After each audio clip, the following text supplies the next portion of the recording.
next generation of Detroit sports media is here. Crunch Time is back on Woodward Sports. Join Jeff Iafrate and Booner Monday through Friday, 11 a.m. to 1 p.m. Taking Detroit sports coverage to the next level with massive interviews, viral moments, and the best live reactions. Get ready, Detroit. The young guns are taking over. Crunch Time on Woodward Sports. We're back on a Thursday. It's crunch time here on Woodward Sports, 11 to 1 weekdays. Big show for today. Yesterday, a ton of stuff came out. Massive news. We're going to talk about it. Isaiah Stewart traded. Oh, yeah. Terrion Arnold arrested as well for all the stuff that we've been discussing for the last couple of months. Big show. We also are going to be joined by John Macaroon, the publisher, Detroit Lions reporter, but publisher of Detroit Lions on Sports Illustrated. He'll be joining us later. Kind of an emergency appearance for the doc to kind of walk us through the TA stuff. But, man, what a day yesterday. Yeah. And the Brian Windhorst reporting of the Pistons being big game, their big game hunting. Ton of stuff to get to. It feel like all offseason long we were all waiting for, like, news and things. We keep talking about, like, in the offseason, like, we don't get that much news or anything, and it's kind of been a little dead up until yesterday when you get Isaiah Stewart. Pistons start making news, and then the TA stuff is crazy. Like, this whole situation is – it might be one of the most, in Detroit in a while, craziest scenarios and situations that we've had in a long time. Yeah. I'm trying to think back to, like, a different thing that's happened. Cam Sutton, yeah, but the thing with Cam, but, like, Cam wasn't really a first-round pick for you. Yeah. You know, he was just kind of a vet set corner. I guess he wasn't even coming off that great of a year. Yeah. So it wasn't like you were expecting, like – TA, man, and the J-Mo gun stuff. Yeah, It's been stuff, but not to like this to this level. level. I'm gonna say, like, to this level, and I'm not saying it's a Crazy. good or a bad thing. All these things that happen, but there's a lot in the NFL, and we've talked about it all the time, guys. Like, there's a lot of domestic violence things that happen within the NFL recently. So the Cam Sutton stuff, I'm not going to say it was okay or anything, but that was like, okay, we've seen a lot of this in the NFL. Guys have come back to play. This is a different level with TA. Yeah. Like, this is. I mean, the guy's facing up to life in prison. Yep. And he was your first round draft pick 2 years ago. Like, that's insane news that we get dropped. And I mean, we talked about it months ago too, guys. We've had this conversation when the news dropped. I've always said, like, and people went at us because we said, hey, eventually, like, there's no reason. It was like 6 other people got arrested, and there's one person who didn't get arrested. Something was going to come out of it, right? Yeah. Like, something eventually was going to. So it's crazy news that it dropped last night. And then on top of that, with the Stu stuff and the Pistons, the Pistons are here. Trajan cooking something. The Pistons He right up to now, something. they're the number one team in the city all of a sudden, and it's not close. Yeah, I'm excited. Excited for the Pistons. We'll get to all the offseason stuff because there's a lot to get to. But I want to start with the TA news because, you know, TA was arrested last night. He did kind of turn himself in. He's facing 8 felony charges. Okay, and I'll detail some of the stuff that's why it's happened for those who are out of kind of touch. But first, I just want to talk about that 8 felony charges. He's facing life in prison. Okay, at this point, facing life in prison. Right. I don't think he'll get that. Yeah, No. that's up to type stuff. Yeah. That's for the headlines. Yeah, that's for the headline. But he is in some deep waters. And it's funny. Back when I had an opportunity to interview Brad, we asked him about that. We asked him about the TA stuff. Obviously, it wasn't like this, but people kind of suspected that there was some involvement. You're innocent until proven guilty. We didn't know as much details as clearly the lawyers and all the investigators do. But Brad was asked. We asked him, and his response was he's pessimistic, and he plans for this type of stuff. So for people to say Brad wasn't planning for this or he wasn't prepared for this, like, this is why he added so many DBs this offseason. Like, I don't think he knew he was going to face life in prison and get arrested, but he was preparing for this. Yeah. Specifically. Worst case So scenario, that's what where, would happen? Listen, we can critique when it's deserved. But in this situation, like, they have been planning for it. Now, is the replacements ideal, or are they up to the level we expect TA to play at this year? Probably not. Your guy, Ennis Rakestraw, Caleb, we'll talk about him. Oh, now they need him. You might need him now at this point. But Brad has I mean, that's why they went and got all these different DBs that are versatile. Yeah. And maybe Keith Abney, a guy that I love to play nickel, it might be one of those kind of Amik Robertson situations where they might have to kick him outside if they need him to. We'll see. That's a point. Good point. Yeah, and I know I say, you know, it's not really a joke. I really do like Ennis Rakestraw as a player. I know we haven't seen him a lot, But, like, this is a big issue that you're going to have to rely on a guy like Ennis Rakestraw. Like, I know you have a lot of depth in this secondary with McCreary, and you just brought up Keith Abney, but you brought in a bunch of other guys. But, like, the fact that Ennis Rakestraw is most likely going to get a lot of snaps for your football team, and you're very reliant on him, as much as I like him as a player, that's an issue. Yeah, it's an issue. Unfortunately, life goes on in the NFL, bro. And as fans, we kind of got to look to the football side of it. If you wanted to blame Brad for something, maybe it's the football side of it, because that 2024 draft class now is looking snake bitten. It really is. Christian Mahogany is maybe your only hope from that class, and we don't even know about him, as far as starting left guard. So, yeah, you're in a really, really dicey situation. Now, Eduardo O'Neill, appreciate the 5. He says, or Eduardo O'Neill, he says, didn't draft Carter for character concerns, yet drafted a guy who's facing life. Okay, here. To be fair, you had no clue, like the TA stuff. Like there was, I don't think anyone was like, hey, Brad, by the way, you're going to draft him, and in 3 years he's going to face 8 felony charges for kidnapping. Right. Yeah. Like no one knew that. You have to work under what the information you had at the time, which at the time, like Jalen Carter had a situation at Georgia that occurred, and Terrion Arnold did not. He did not have any of that baggage. That's the thing where it's like, hey, Brad Holmes in this situation, like for people in there being like, fire Brad. I've seen chats already, fire Brad. Yeah, that's ridiculous. Like, if you want to talk about the draft class playing wise that year, like, yeah, that was a down draft class. I mean, Brad's had 5 draft classes. He's had 5, or even more, maybe now 6. I don't know the exact number, but he's done very well in the draft. He has 1 down draft, and you can't be like, just because of this news yesterday or like last night, be like, oh, Brad's out. He drafted a bad guy. Like, what are we doing? Like, no one knew what was going to happen. No one knew that TA was going to do this. No one knew. And then still, it's all allegedly, so you're still sitting there kind of waiting to see what happens. Obviously, it's not leaning towards the right way, but you can't sit here and be like, oh, this is Brad Holmes' fault. No, this is the player's fault. Sometimes this just happens, right? And there's no control you have over it. And you draft guys hoping that, hey, there's the character there and everything's there, that they're going to take care of business off the field. TA just didn't do that, and he put himself in a bad position. And that's like, I think that's the number one thing that needs to come out of this is, and I saw Robert Griffin tweet it out, first off, guys that are in the NFL with all this money, millions, you change your family's life, all this, like you have generational wealth. Why are you even putting yourself in these positions? Right. Why? Like, you have the money. Why do you need to go out there and put yourself in those positions? That's the first thing. And then Robert Griffin after was like, in just general in life, like, why are you kidnapping and doing these things in life? Like, what are we doing here? And it's like, especially TA, I heard Neil say it. TA, like when you become an NFL player or an NBA player or MLB player, hockey, whatever it is, you become essentially your own like entity. Yeah. Like you are a millionaire. You have $1 million business now. You're paying your family members. You're paying your team. You have, managers, all these different people. You are now a boss of all this money, that this money's going places. When you make mistakes, it hurts everyone. And obviously like for TA, like what are you doing? This is your business. And you did it for what, $250,000? Like, and I know that's a lot of money, like maybe for us, but when you're getting paid $30-40 million and you have an opportunity to get a second contract in the NFL and really get that generational wealth, you just threw that down the drain selfishly for you, your family, your friends, everyone else.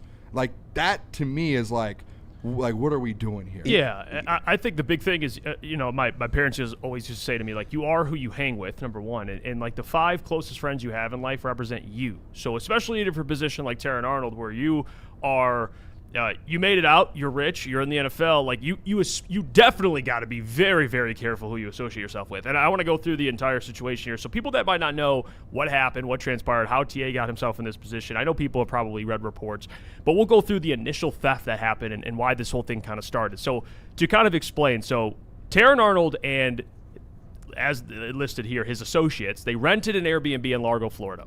This was in 2026, January and February of 2026. The burglary that happened, the property was robbed twice while Arnold was there, resulting in a loss of over $250,000, like you alluded to. Stolen items included $100,000 cash, a custom diamond necklace, designer bags, and an NFL-issued phone. The accusation that is happening is Arnold and his friends became suspicious of his hired private driver, Jan Lopez, believing he played a role in the burglaries. This is what happened after. This is the retaliation. Okay, so he was robbed. The Airbnb was robbed. This is the retaliation. This is why TA's in the position he's in.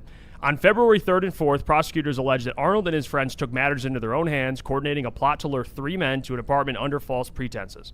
Once the victims arrived, Arnold's associates held them at gunpoint, physically beat them, pistol whipped them, while demanding the return of the stolen property. Tampa Bay police documents allege that one of the co-defendants that have probably already been arrested, which we'll talk about that, streamed the assault over FaceTime to Arnold and other associates as they traveled to the apartment. Police allege Arnold and others arrived around 1 a.m. and co-defendants proceeded to steal personal belongings from the victims. So this is on top.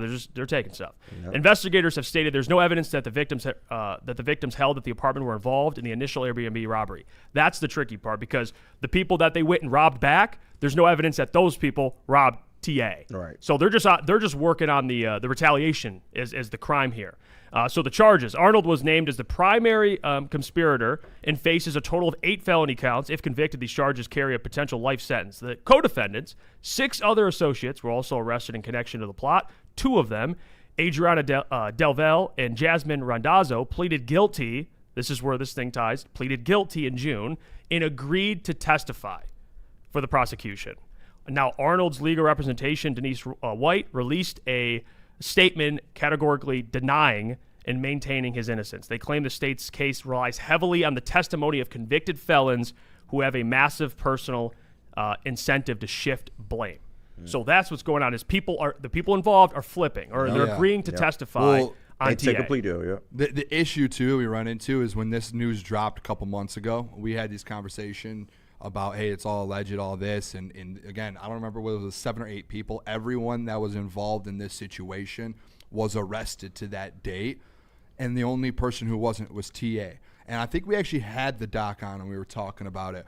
And the one thing that came up with us was, hey, yeah, he's not arrested yet, but what's happening right now is probably, everyone who's investigating this is speaking with each one of those, defendants or whatever, and trying to flip one of them. Yeah. That's it. And you just need to flip one. That's it. And once one flips, then that's when TA's name gets thrown in it, and that's what happens. And we had this conversation months ago. We said, literally, just wait. Once one flips, it could be over. Yeah. And not one, but 2 of them flipped. And that's essentially what happened. And they're going to testify against him. And it was going to take longer because he didn't physically commit the crime, but he was the orchestrator of it. And I don't know. So, I'm not someone in the court, so I don't know. But I'm guessing being the orchestrator, not a good thing to be. Nah. That might be the worst part of it. Yeah, someone seriously. in the chat put it. I missed it. Someone was like, TA just thought he was a mob boss. Well, they can trace. I mean, dude. Anything. And They yet you can trace FaceTime the whole FaceTime. thing. Yeah. Like, you could think you're having, and this is where I think people need to. You could think you're having private FaceTime calls or phone calls or text messages. They can get anything in this world. They can go back if you have anything. They could find it. So that's where I think TA maybe messed up a little bit. It's like, man, they could trace these calls. They can go back and listen to these. They can find everything. And now that 2 people flipped and say, hey, I'll testify to probably get a less sentence or whatever it is. Now you're in a spot to where you're like they have nothing to lose. You do. Right. You have millions. And I'm not talking about like 2 or 3, $40, $50 million that you could have made in your career over personal pride. Yeah. I understand you get robbed, you lose all the things you lose, but taking matters into your own hands was that was the problem. Like that's where he messed up.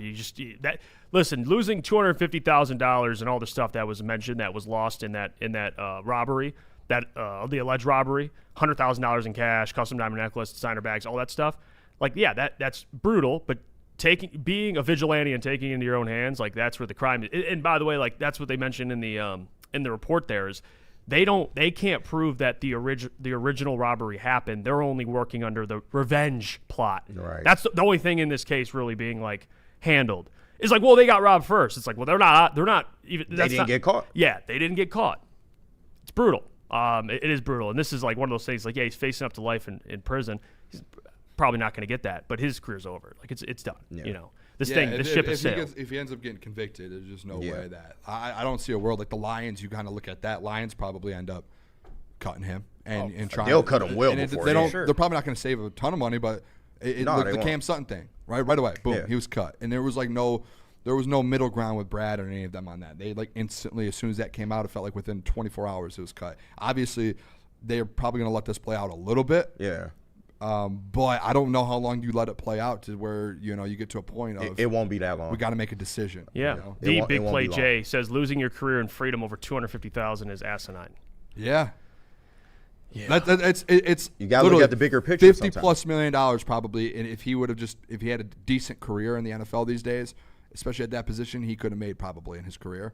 And there was $250,000 stolen, took it into his own hands, and now you just lost on millions and millions. 810 Ray, he just said it. It's the company you keep. His company was convicted felons. Not looking good for the shot caller.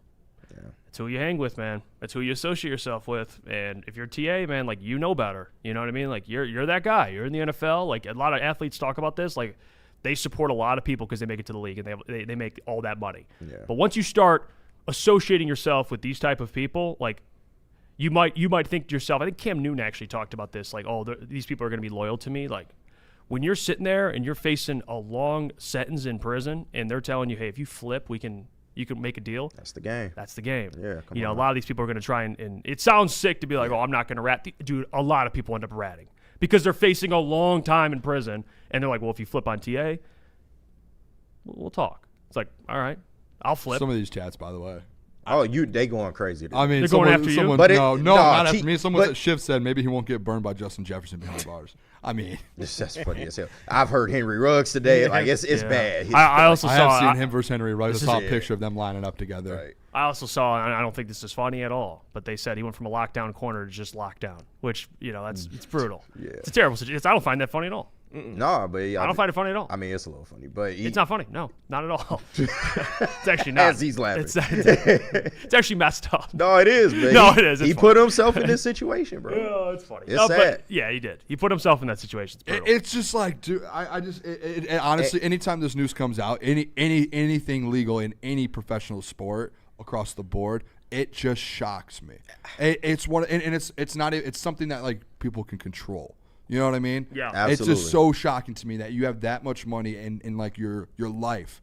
And again, I look at it as this. If I had that money, I don't even look at it for myself. Like, it would be cool to have money, yeah, but like if I was able to give my family that money, Right. or my friends, like the boys, like that's how I look at it. And it's like, hey, I just threw that away for what? He made a heat of the moment decision, and Yeah. it cost him.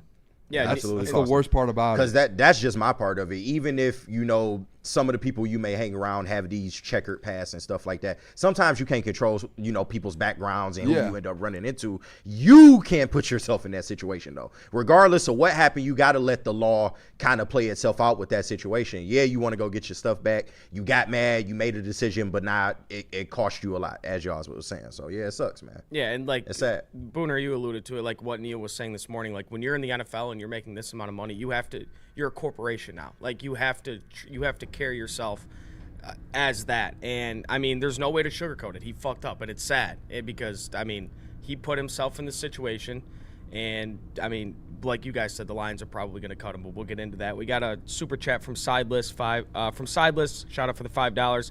He says, according to Google AI, if TA is convicted, they potentially are in line to recover up to $14 million Yep. after legal stuff, which is removed from the future cap. Which they will get every dime. Yeah. The Lions for sure. They did if they did it to Frank Ragnow, they're gonna get the money from TA. Mm-hmm. They're gonna go back and get all of It would that. be a lot easier, too. Hey, by the Yeah. way, how you got random though?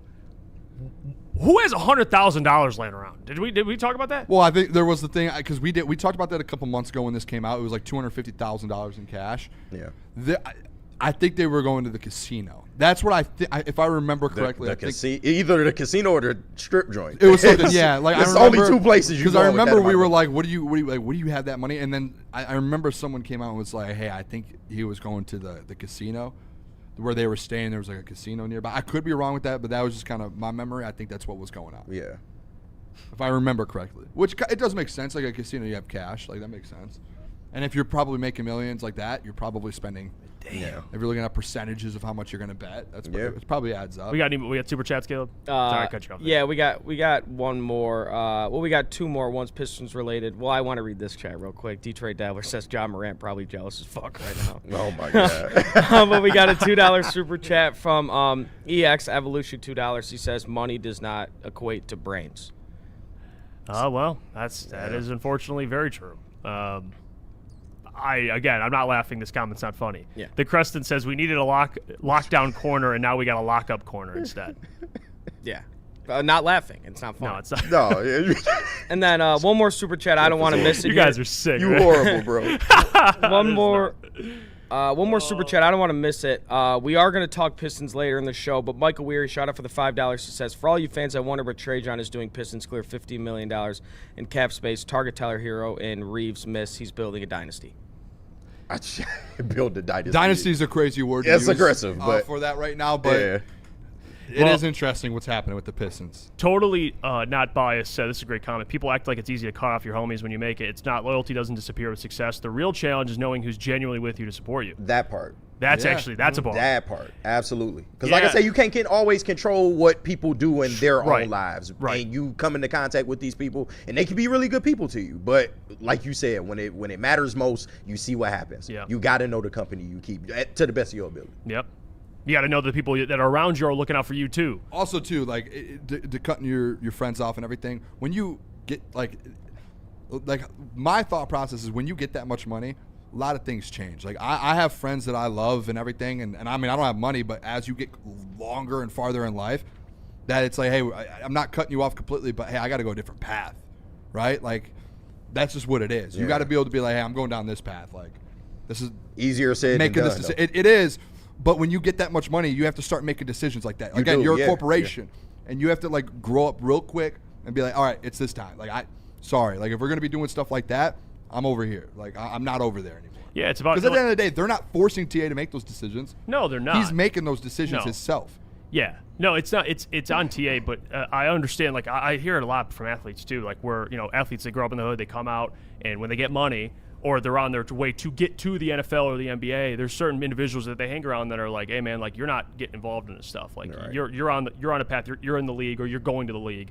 Like that's why the comment what we just read is very true because it's on TA, but it's also like, hey, you associated yourself with these people that lead you down this road. Right. You know what I mean? And you made the choice. Made the choice. You made a choice. So yeah, TA, man, like you throw away a career that we don't even know what it could have been at the end of the day. Like he could have turned into a very, very good corner. Maybe it wouldn't have worked out. But. And to be honest, he's lucky it didn't go even more south than what it went. Because if somebody gets killed, now you really looking at life. So it could have absolutely went an even worse way than what he's facing. By the way, just a little breaking news, kind of funny breaking news. Ibuka Okori, he'll be wearing the number 23 for the Detroit Pistons. Oh, stop it. He'll be wearing Jaden Ivey's number. Okay. Is that going to be the same thing as like wearing number 7 now for the Pistons? Is 23 a cursed number? Like I hope 7? not. I really hope not. Is he going to keep it when LeBron comes or? LeBron can wear 6 LeBron again. will wear 6. Yeah, he can wear 6 again. So Ibuka Okori keeps it. LeBron, you change your number. Got it. Exactly. Okay. All right. Let's go to break. We come back. We'll talk more of this TA stuff. We'll get to the people. Get your guys' thoughts on it. Be honest. All right. We're here to chat. It's a safe space. Whatever things you guys want to discuss. Any thoughts on the situation? Where the lines go from here? Drop them in the comments. We'll read them. But first, I got to tell you about Planet Fitness. Allow me to do that. Over 2,700 clubs nationwide, 50 in Metro Detroit. You get access to the Black Card Spa as well. Only $24.99 a month. You can bring a free guest as well. Planet Fitness. We'll see you after the break. Detroit has the best sports fans in the world. That's why they deserve the best sports coverage in the world. We are the Woodward Sports Network. Some days call for light, others lean bold. What about everything in between? All Day IPA, the easy choice for every day. Citrusy, crisp, refreshing. Flavor you can float with. Light on the hops, big on refreshment. One's great. 2, even better. Brewed with you in mind. No shortcuts, no fuss. Big on flavor, never too much. All Day IPA. Hop into easy. Experience summer in Detroit with pro soccer at Keyworth Stadium. Every Detroit City FC match brings a new reason to show up early and stay late. Tickets available now at DeadCityFC.com. Neil Rule and Sean Belizian wake you up every Monday through Friday on Detroit's #1 sports network, Woodward Sports. That's right, Big D Energy has moved to mornings. Get your morning dose of Neil's tone and Sean's insanity. Weekdays 8 a.m. to 10 a.m. Two Detroit sports legends coming together for the best Detroit sports morning show there is. Big D Energy, waking you up weekdays on Detroit's #1 sports network. We talk about sports every single day. Wins, losses, pressure, dealing with different expectations. But in real life, that's not always easy, especially with this TA stuff going on right now.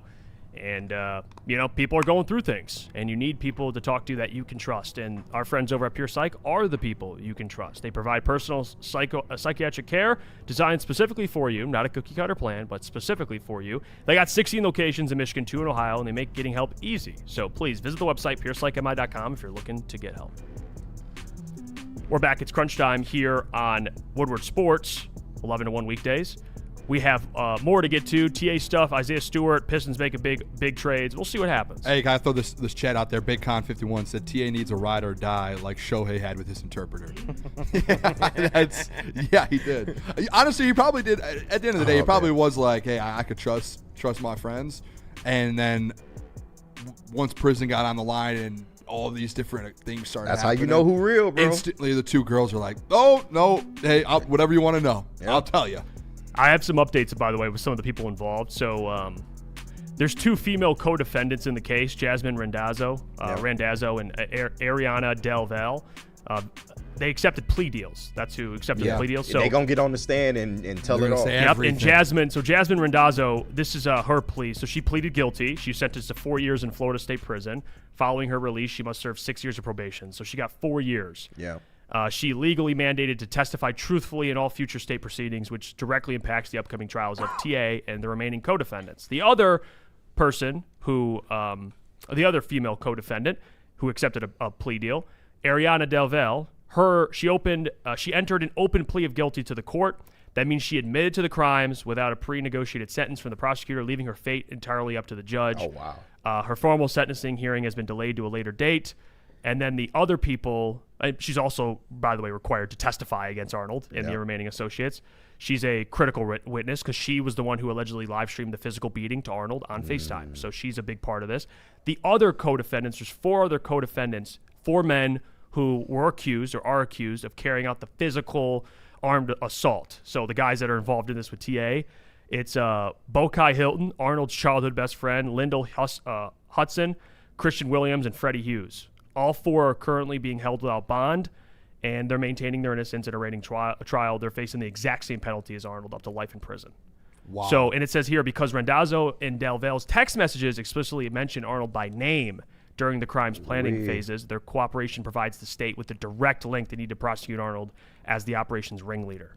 Text and a FaceTime. So I'm telling you, they got text, they got a FaceTime. That's get you the rung up. issue, man. It was crazy too. Is when it came out, it was like it's his best friend, security guard, and then his team was doing a good job of being like, well, he doesn't know him. Yeah. What? Who? Yeah. And it was like, wait, that is his best friend. And then the 2 females were like, we know him. Yeah. And we definitely know. And I FaceTimed him We and we talked texted him. But that goes to the point. Your childhood friend, bro, you don't think he, don't have your best interests if you've known him this long. Yeah. Right. It sucks to cut people like that off. He was your bodyguard for crying out loud. Yeah. Like, come on.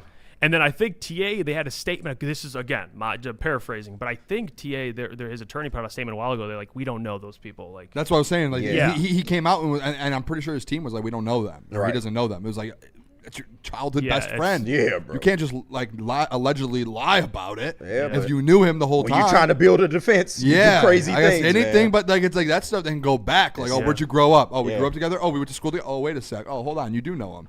So it's just one of those things. And the issue too that runs into this, and this is why I think it's kind of old. And I hate to say it, but it's probably not looking good for TA. Is like, how long does this go on for? Like, if there's a trial, He's not just going to be able to just leave the court or No. leave the jail cell and go to training camp in a month. Yeah, they trying to keep him in jail. They label him as a danger to society. So yeah, you're sitting in that spot, and that's why it's like people are like, well, innocent till proven guilty. Yeah, I get that, but there's training camp in a month. Like I'm sorry to say it, but Lions do have to move on and keep going. Like that is the business side of that's things. why I told you it'll be sooner rather than later. Yeah, they're gonna- and if this becomes a trial and they go to court and this is going on for months, training camp's July. He's not going to be back by then. Nor can you really factor him into plans knowing this is looming, whether Yeah. he's guilty or innocent. Yeah, this ain't even like a. So you don't You have cut to him, go you through the don't court move process. on, Yeah. and then all of a sudden he does, They have get court on Sundays, convicted. bro.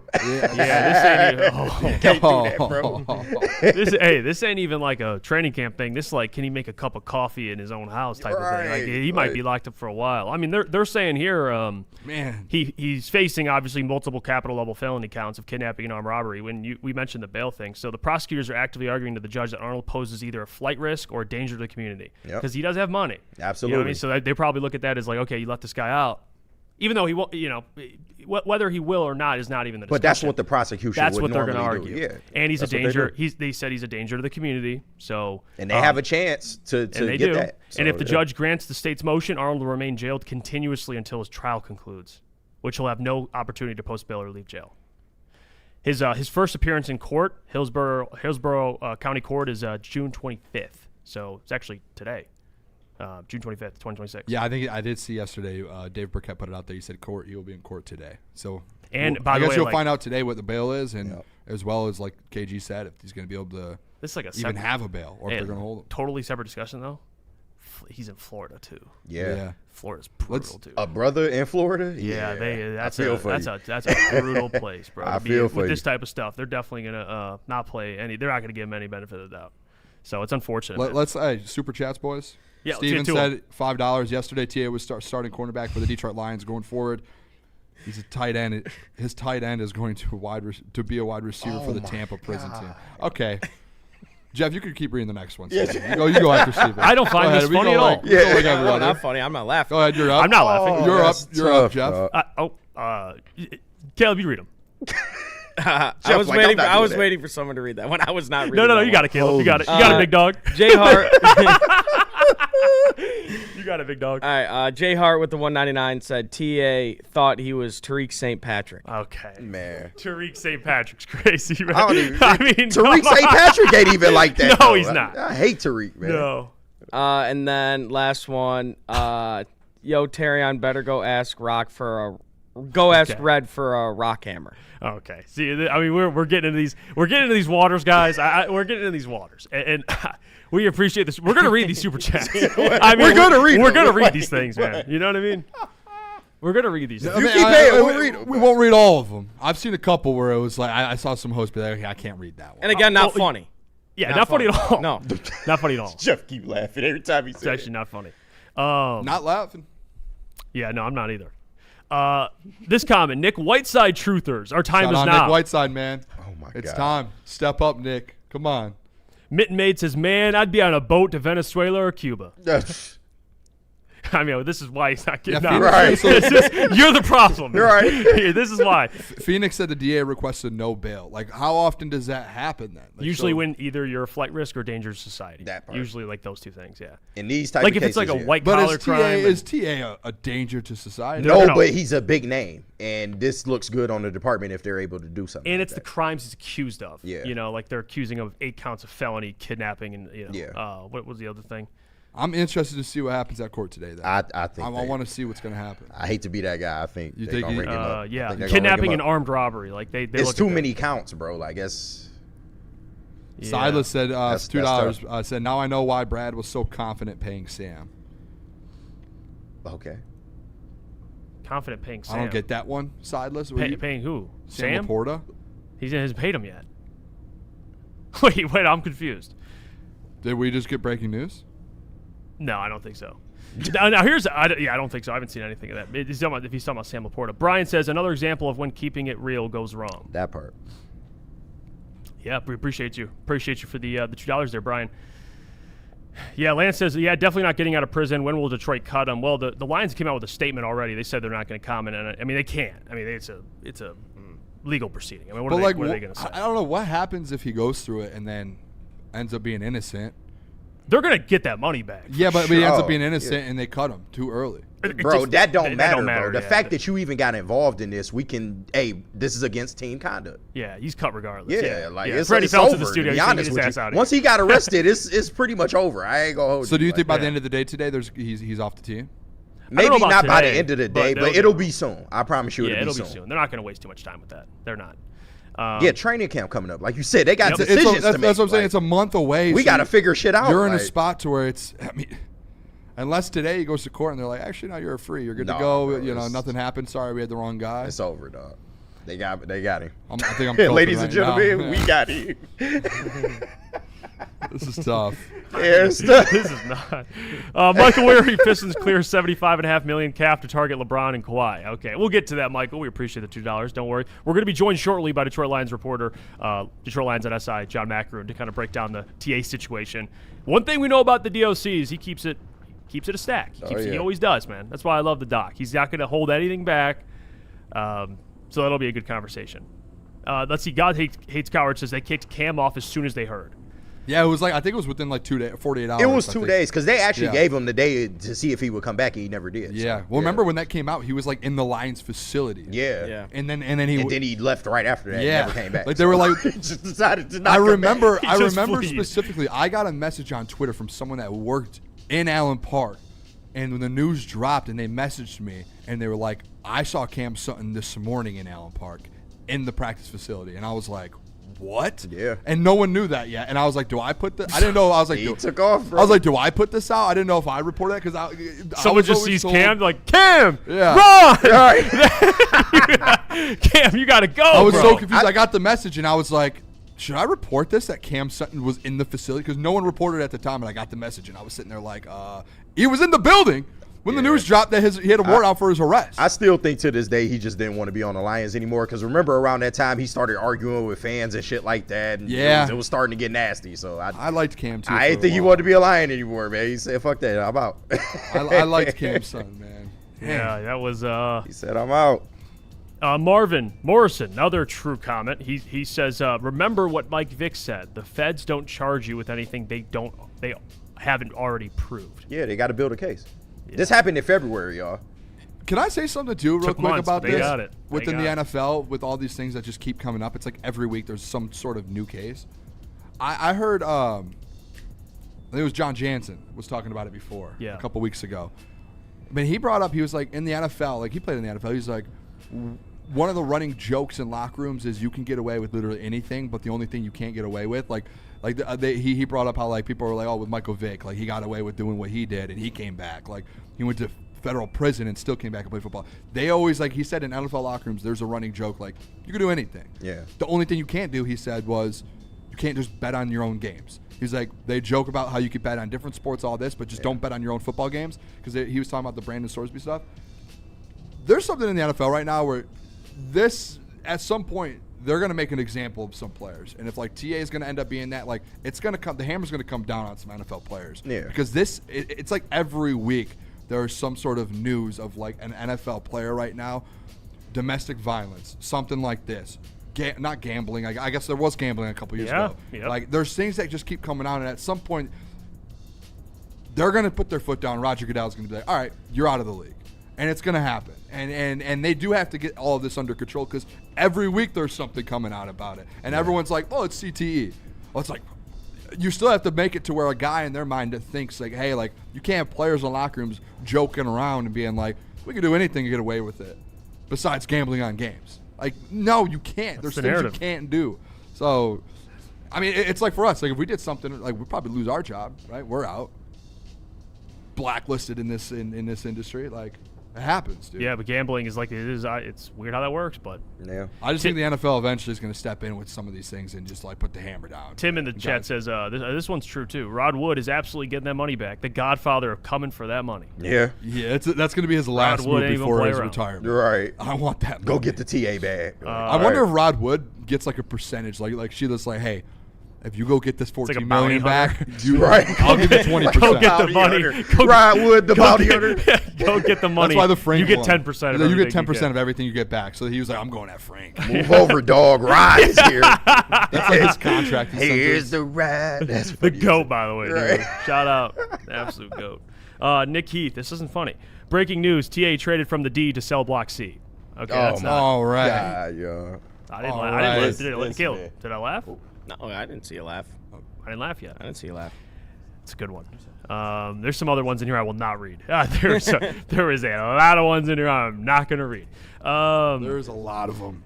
Yeah, and Schiff says we could have had Cooper DeJean or Quinyon Mitchell, but that, you know what though? Like, here's the thing, okay? And I understand that's going to be the conversation today, and I'm with you in terms of the player. Me and Boone were high on Quinyon Mitchell. That was our guy going into that draft, so we know what you mean. But we can't do the revisionist history thing and do the hindsight thing where we just look and say, oh yeah, clearly we knew this TA situation was gonna occur. Now, skill set wise, you could say, yeah, he hasn't really shown what you thought he would be coming out of college. But to do that stuff, and it's like, well, this is why Brad is this or that because you could have had this. Guys, like, who would have thought TA would be convicted of or charged or trying to be charged of 8 felony crimes? Okay, I mean, this is it, and he didn't have anything questionable coming into the league like this. So can we be a little more realistic Going with football that? side of things, I mean, I'm always going to be consistent. I actually, the tweet came up yesterday. There were some people in the comments that went back to the tweet yesterday.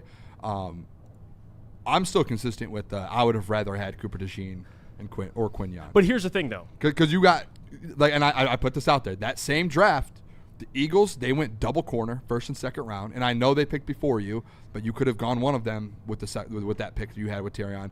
The Eagles drafted 2 all-pro corners in the first and second round. You drafted 1 corner in the first round that hasn't been a little below average, and another corner that hasn't played a snap in the regular season. But when he was drafted, though, everybody loved that People pick. did. Yeah. People did. But Even again, though I preferred Quinyon, I was like, he's a good corner. Like, we all said that. No, I by the way, wanted TA. Quinyon was my number 1 in that draft. Yeah, me too, but we still like TA. I We never heard you didn't say hate TA, but again, the Ennis one, we were out on Ennis. And Well, guess Ennis what? is fair, The yeah. Cooper DeJean one, Ennis the one was Cooper fair. DeJean, right? You could have got Cooper DeJean. You could have traded up. If you're going to make those moves, like, and that's where people were like, well, they weren't available when you were up because the Eagles already took them. Guys, like, Brad moved up for TA. Like, you could have been aggressive if Brad Holmes is sitting there ranking corners. He had TA as his number 1. as his number 1, and he had Ennis Rakestraw above probably Cooper DeJean. And if he didn't, then he would have gone up and gotten a Cooper DeJean in the second round, and he would have been aggressive. He would have gone up and got Quinyon Mitchell. So that's where the argument to me comes into play. It's like, hey, he did not have, he didn't evaluate those corners as good as he should have. Like, he was wrong at the end of the day. Yeah. He got the 2 worst ones out of the 4 that were available in the first 2 rounds. Let's go to break. We come back. We'll be joined by the GOAT, John Macron, Detroit Lions on SI. Detroit Lions reporter to break down the TA situation. Don't go anywhere. Are we doubling up on breaks, too? Yeah, we let's probably double up. should. We're going to start with Booner. Tell us about Thrive. Let me tell you guys about Thrive. We might need to get TA some Thrive, man. Most people think energy Thrive comes in a ain't gonna help 16-ounce can full of sugar and neon liquid, but you know better. It's time to upgrade your game with the Thrive energy pouches. It's a tobacco-free, nicotine-free, mental powerhouse packing 300 milligrams of clean and smart caffeine, including alpha GPC and L-theanine. No jitters, no sugar crash, and 0 bloating. Thrive, you can find it at dipstop.com, and you can use our promo code WSN for 15% off your order, and find them at all Market Fresh and Market Square locations. It's Thrive, man. They just effing work. And shout out to Gold Crown. It also effing works, man. Let me tell you about these Royal Jesters, 1.5 grams each, and they are quad infused, Keef coated, live resin infused, THCA, diamonds, and terpenes, all packed into one big luxurious joint, ready to get you high and have you feeling good for the summer, man. Michigan made, top tier, no shortcuts. Next time you at the dispo, don't think, just ask for the Royal Jesters, because if you're gonna smoke, come on, smoke like royalty. Dan Campbell is in redemption mode. No, make no mistake. It's not revenge he's after. It's a reckoning. And Woodward Sports is here to cheer on the Detroit Lions every snap. Don't miss a moment of Detroit Lions coverage. Follow Woodward Sports on all social media platforms now. Woodward Sports, let's go.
and Sean Belizian wake you up every Monday through Friday on Detroit's #1 sports network, Woodward Sports. That's right, Big D Energy has moved to mornings. Get your morning dose of Neil's tone and Sean's insanity. Weekdays 8 a.m. to 10 a.m. Two Detroit sports legends coming together for the best Detroit sports morning show there is. Big D Energy, waking you up weekdays on Detroit's #1 sports network.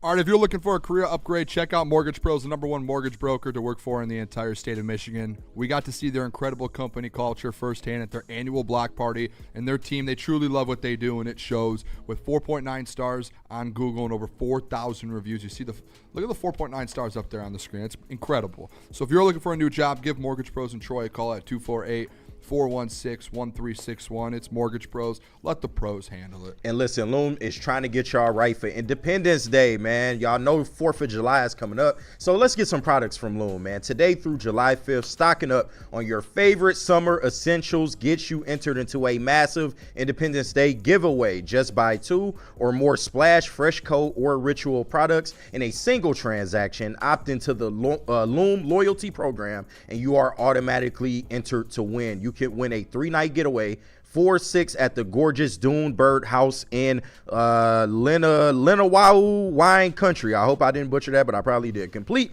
with over $1,000 for dining and gas. They are also giving away a $250 gift card at all of their 40 stores. So you can see rules and learn more about this at loom.com. Check them out. We're back. It's crunch time here at Woodward Sports. More to get to. By the way, if you're watching, we appreciate you. Hit the like button on the stream. I don't know what we're at right now, but let's get to 100, 150 likes. We appreciate you guys checking us out. If you're a new viewer, coming out with us every day, 11 to 1. We're live, Monday through Friday. And we're going to be joined every Wednesday, but sometimes Thursday if there's breaking news that we need our good friend, John Macroon, Detroit Lions and SI, Detroit Lions reporter, who's joining us in an emergency broadcast to come and talk about the Terrion Arnold situation. Doc, how we doing? Oh, wow. Yeah, fellas. It's unfortunate that we got to meet on these kind of terms. But, look, I was listening earlier. I know we're going to talk about a serious matter. I know Neil Rule set the record straight, but now it's time. I know I told Booner that I wouldn't reveal his personal information, but I am a manager of a local adult establishment called the Booty Trap, and Booner has racked up quite the tab. Oh, and that's what I've heard. It's not fair, Booner, that you've come in 8 days in a row and not paid the tab. So it's time. I know Heffley took care of his personal business. I need you, Booner, to pay the tab because the staff is not happy with you. Doc, why do you continue to lie to the people? Booty we trap? feel like liars around here. I believe you, Doc. The booty I trap, don't think you're Booner. lying. I believe you. Nah, Booner at the Booty Trap. I know you. And Doc owns it, for sure. Listen, Booner. I mean, I rack up a tab of, like, wings or something. Oh, yeah.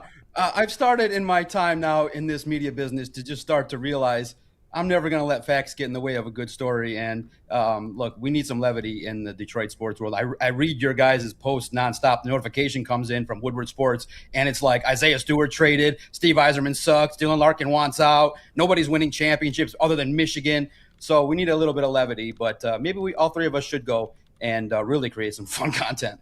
Well, let me ask you, Doc, just to kind of lay out you're very dialed into this stuff. You've been dialed into it. We've been talking to you about this since it all kind of happened, and you've been on top of it. But I want to ask you, just before we get into the specifics and where the Lions go from here, can you just kind of go through your reaction and what you know of the case itself? Kind of walk, for people that are joining that are like, what's going on? TA got arrested. Can you kind of lay out, how did TA get to this point?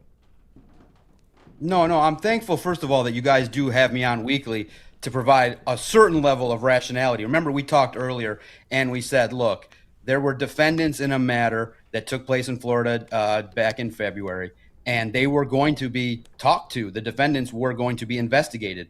And so if you listen to this fine program or the Lone Wolves podcast, we said this matter's not over. I know fans came down hard on me and were like, you're just a hater. Oh, look at the defense attorney. They came out with a statement saying there's no evidence, so it meant it was over. I never believed it was over until the 4 defendants had their cases closed. Clearly, the investigators spoke to a couple of the defendants, and they have spoken, and they're going to testify in a significant legal matter against Terrion Arnold. And, you guys laid out the facts. It's a matter that's really unfortunate in regards to an alleged kidnapping, armed robbery, and it went down in Florida. It's just really unfortunate that once the news started sprinkling, we knew it was going to go on. It was clear. When the newspapers investigate a story and write multiple stories about the same topic, where there's smoke, there's fire. It was clear. And now the district attorney's office down in Florida is going to pursue a significant legal matter with Terrion Arnold, and they're charging him with 8 felonies, 4 counts of kidnapping, armed robbery, and it's just not something you want your first round draft pick to be involved in. And look, I believe, and I want to give you credit, Hefe. I think you were the one that, with the collective podcast that asked Brad Holmes about the matter, and he said, "Look, I'm kind of a guy that takes a worst case scenario approach." So I kind of believe that the Lions were kind of more aware than what they reveal publicly, and I hope that in their real preparation regarding the matter that they can move forward, because this is a matter that I just think is going to last beyond just training camp and the regular season. So it's a significant legal matter. And remember, as always, Terrion Arnold is innocent until proven guilty, but he's facing 8 felony charges in a significant legal matter that people have named him as being somebody that planned the alleged assault. Can you break down to the people that might kind of are looking to see kind of the timeline of what's going to happen next for TA, especially when it comes with the Lions? We saw a couple years ago the Cam Sutton situation come about. Lions obviously cut him, or even released him, whatever it was. What do you think is going to happen with TA? Do they let this play out? Do you think in the next day or so we're going to get a news that drops that TA is no longer with the Detroit Lions? How do you see this thing playing out? Especially with training camp. I talked about it, obviously his court today, and they're going to know, his bail and everything, but this is going to go to trial, and there's going to be, this is a timeline, man. It's going to take time, and training camp's in a month about. Where do you see this going here with the Lions? Do you think it's kind of the end of the road for TA with the Detroit Lions? Yeah, well, the first hurdle that Terrion's got to face is they don't want to release him. They want to keep him incarcerated until the trial. That is going to be the biggest hurdle to face, is that his defense attorneys have to prove that he's not a threat to harm anybody, a flight risk, or any of those matters. So that's the first hurdle that we don't know what's going to happen. If he's unfortunately remaining locked up, that's just going to be a real tough situation for the Detroit Lions. I do kind of am, thinking more and more that he may have played his last down with Detroit, because you got to remember too, Dan Campbell stood up at the podium and said, "No turds." And even whatever the outcome of this is, it's just way too much noise, way too much in regards to a matter that is unbecoming of the new culture that the Lions are facing. So, you're exactly right. He's going to have a trial, and this trial, listen, guys, this is the NFL, and it's involving a first-round pick. The details of this matter are going to be explicitly covered. There's going to be reporters in that courtroom talking about everything that is alleged, and he's going to put on a defense as to what happened.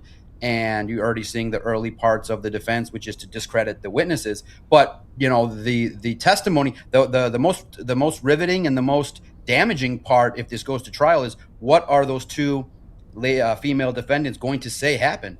Did Terrion Arnold actually sit there and have this thing digitally streamed, which would be really quite ridiculous to put that kind of evidence out there if it indeed happened. So it's going to be a lengthy situation potentially. And you hope, best case scenario maybe a plea down to something far less than 8 felonies, because you don't ever want to read a headline that says your star player is potentially facing life in prison. But right now, it's true. Terrion Arnold's not only football career, but his livelihood could be in jeopardy if he does indeed get found guilty. So I do think that the best way to put it, fellas, is football is really his last worry. And I know we all worry about that training camp and his propensity to get back on the field, but in all honesty, in all seriousness, I think that football is the last thing that he's got to worry about. His freedom is at stake, and I do think they have to move forward and plan on 2026 being without Terrion Arnold. Now, Doc, I do want to ask you, what the path now for the Lions? Let's say TA is no longer on the Lions moving forward. Where do they go from here? I know you mentioned it, and we were able to ask Brad this about him being pessimistic, planning for the future, but you have Ennis Rakestraw, a lot of question marks there. DJ Reed was the number 1 guy last year, kind of out of necessity, more so. You like him to be your number 2 corner, but what is that kind of what's the image of this secondary now moving forward with corners? Is it Rocky Sin, Ennis Rakestraw? You were at minicamp, you were at OTAs. What have you kind of seen with some of the guys that have stepped up at that? Could Keith Abney potentially slide outside like Amik Robertson? How do you think this kind of goes for the Lions? Because unless guys are getting cut, there's still that opportunity. It looks like there's not too much to add at this point in time, Doc.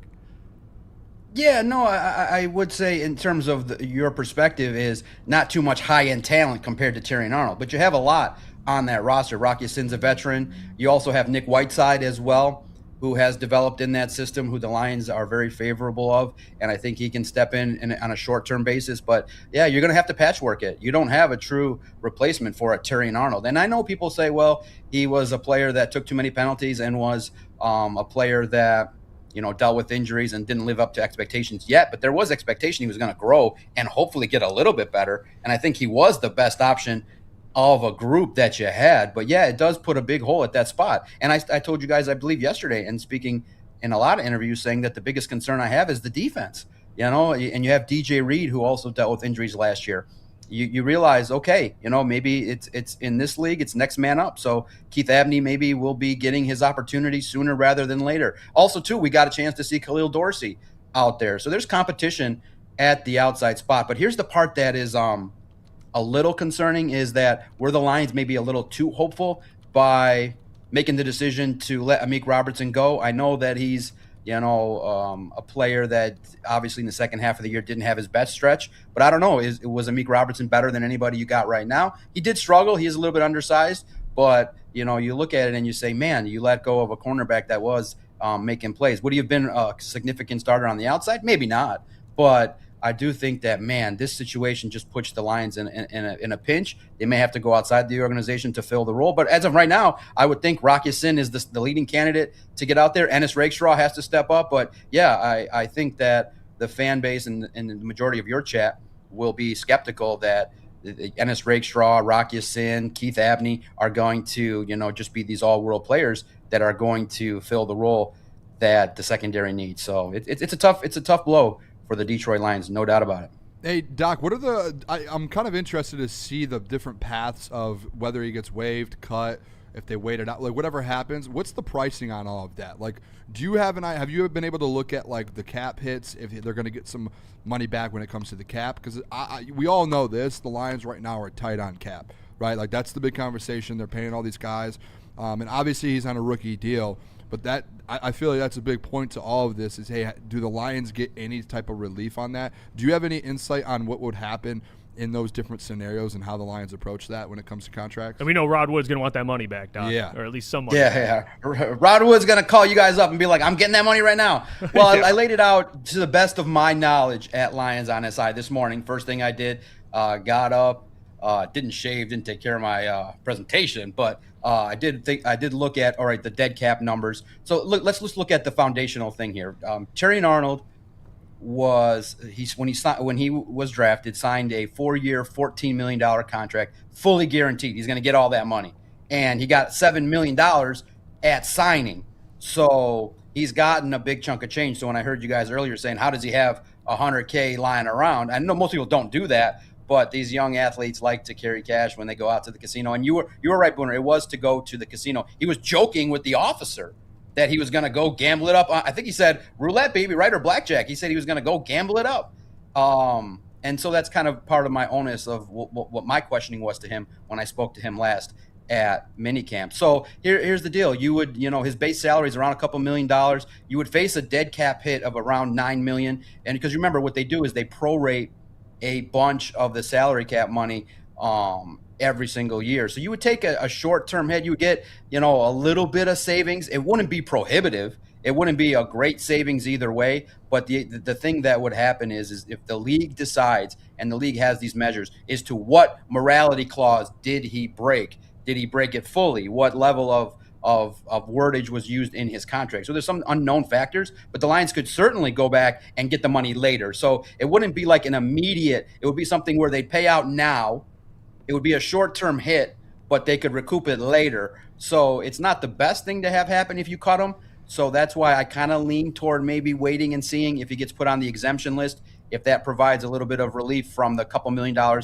His cap hit's only like $2 or $3 million this year. So, obviously you would pay a big chunk if you do cut him, but I just think that the salary cap numbers are not detrimental either way to where you couldn't sign somebody or anything like that. Remember, guys, that the Lions are about to pay Sam Laporta potentially, Brian Branch. So the money's there, but again, those contracts won't start for a couple years. And what the Lions like to do with their contracts is they use void years. So if you have $10 million due and you use 5 void years, you're not paying all of the $10 million.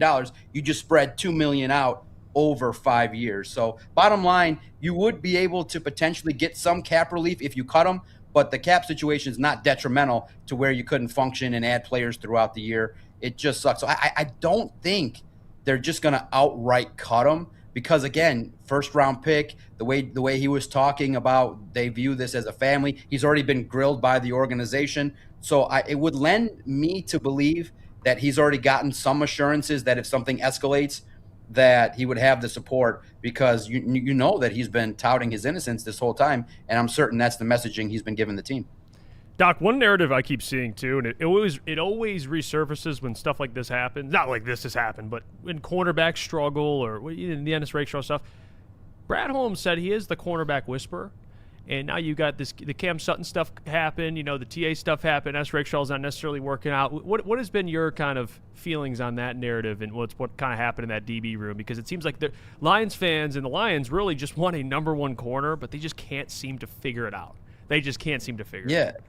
Well, yeah, lockdown corners don't grow on trees, man. They're just tough to find. But, I know in Detroit we're all looking for it. When you invest a first-round pick, you would have thought that Terrion Arnold could have developed into that. And remember, you guys said it too, that the next 2 guys drafted after him became Pro Bowlers. So I am not calling Brad Holmes the cornerback whisperer. No doubt. No, not at all. I think that he's the wide receiver whisperer. I think he's the offensive guru. I think that he struggles to find impactful defensive guys in terms of depth. But I do think that, like in any situation, there's hits and misses regarding the talent. But, yeah, the free agency, that's where I come in and say, man, part of the reason why the Lions regressed is in terms of pro player personnel and free agents, Cam Sutton, Emmanuel Mosley. You realize, okay, you haven't been able to land. I could make the argument you maybe should have kept Carlton Davis over DJ Reed. So that side of the football, you cannot, based on facts, call Brad Holmes a cornerback whisperer. It is kind of interesting that that's kind of been now known to be his area of strength. But something I brought up yesterday on my Emergency Lone Wolves podcast, it's crazy, guys, and I just posted it on X. It's crazy. From the Brian Branch pick, there are 10, 11 picks that are all question marks in a row. From Brian Branch until Tyleik Williams, there's 10 picks. And none of them are really all that impactful. A couple maybes on there. If this thing collapses and you don't have the success, it's going to be from 2023, right after Brian Branch, until 2025. You might have a wash of an entire class. The 24 class might not give you any impact at all. Maybe Christian Mahogany. So that's wild to think about, that you could go maybe 10, 11 picks if Tyleik Williams doesn't work out, that you go from Brian Branch to Tate Ratledge with no real impactful high-end talent from the draft. That's very concerning, very scary. So that's what one of my topics was on the Lone Wolves podcast. If you want to check it out, is will the 24 draft class step up? Will the 25 draft class continue to grow? Because if they don't, this could be a disaster. We appreciate you, Doc, so much coming in on this kind of emergency appearance for us. You always show up for us. Thank you, Doc. Truly. For the people, Detroit Lions on SI, Doc has it all covered. We'll talk to you next Wednesday, Doc. We appreciate you, my man. Keep up the great work. Yep, and thank you guys. Hey, if you guys are golfing or you guys are going to these adult establishments that I hear you guys go 3 times a week, let me know. I'm definitely down to go. Let's make it happen, Doc. We're going to do everything legally. Yeah, legally, of course. Pay our debts, of course, as well. There you go, John Macron. We got to go to break. Also, by the way, we got to we'll push the double up. Can we get these super chats real quick? Yeah. Let's get Caleb, we got super chats. We want to talk Ennis Rakestraw. I got 2. Will I Am $5. He said, well, now that Terrion Arnold has these legal issues, does that mean Brad Holmes needs to make a power move? Should we give up some future draft picks? I think when we come back, we should talk about replacing TA and the corner situation. How the Lions can replace TA. I think we need to have that conversation. Where do the Lions go from here? We'll have that discussion, so don't go anywhere. I got another one here, really, Mr. Biggs. $5. Bring Sauce home. 2 firsts and Sam Laporta. DJ Reed was at his best with Sauce on the other side, too. I can confirm that won't happen. Sauce Gardner will not be a Detroit Lion. Not going to happen. And I can confidently say that. Yeah. So I like the idea. I mean, that would be awesome. I mean, you finally have 2 good corners, but it's just not feasible. No. What do we got now? We got Mad Packs. Packs. Let's talk about Mad Packs, the maddest of packs. And if you're a fan of the Mad Packs, they got the gummies in, man. Boom Shakalaka, 200 milligram hash rosin gummies, and the Hilo 200 milligram live resin gummies, alongside the Mad Packs extracts, the Blizzard packs, the flour, the pre-rolls, whatever you need, they got you, man. So learn more at getmadpacks.com. Mad flavor, mad high, Mad Packs. A ton of fun, a ton of sports, and a ton of man meat. Welcome to the Woodward Heavyweights, live daily 5 to 7 p.m. on Woodward Sports. You know how some things are so good they should be world famous, but they're not? Our house-made vinaigrette is one of those things. And the antipasta salad, we drizzle it over. Same with our hand-battered chicken tenders. Original recipe soups and pasta sauces. It's almost as if our original world-famous Detroit-style pizza is mocking them. And that's not very nice.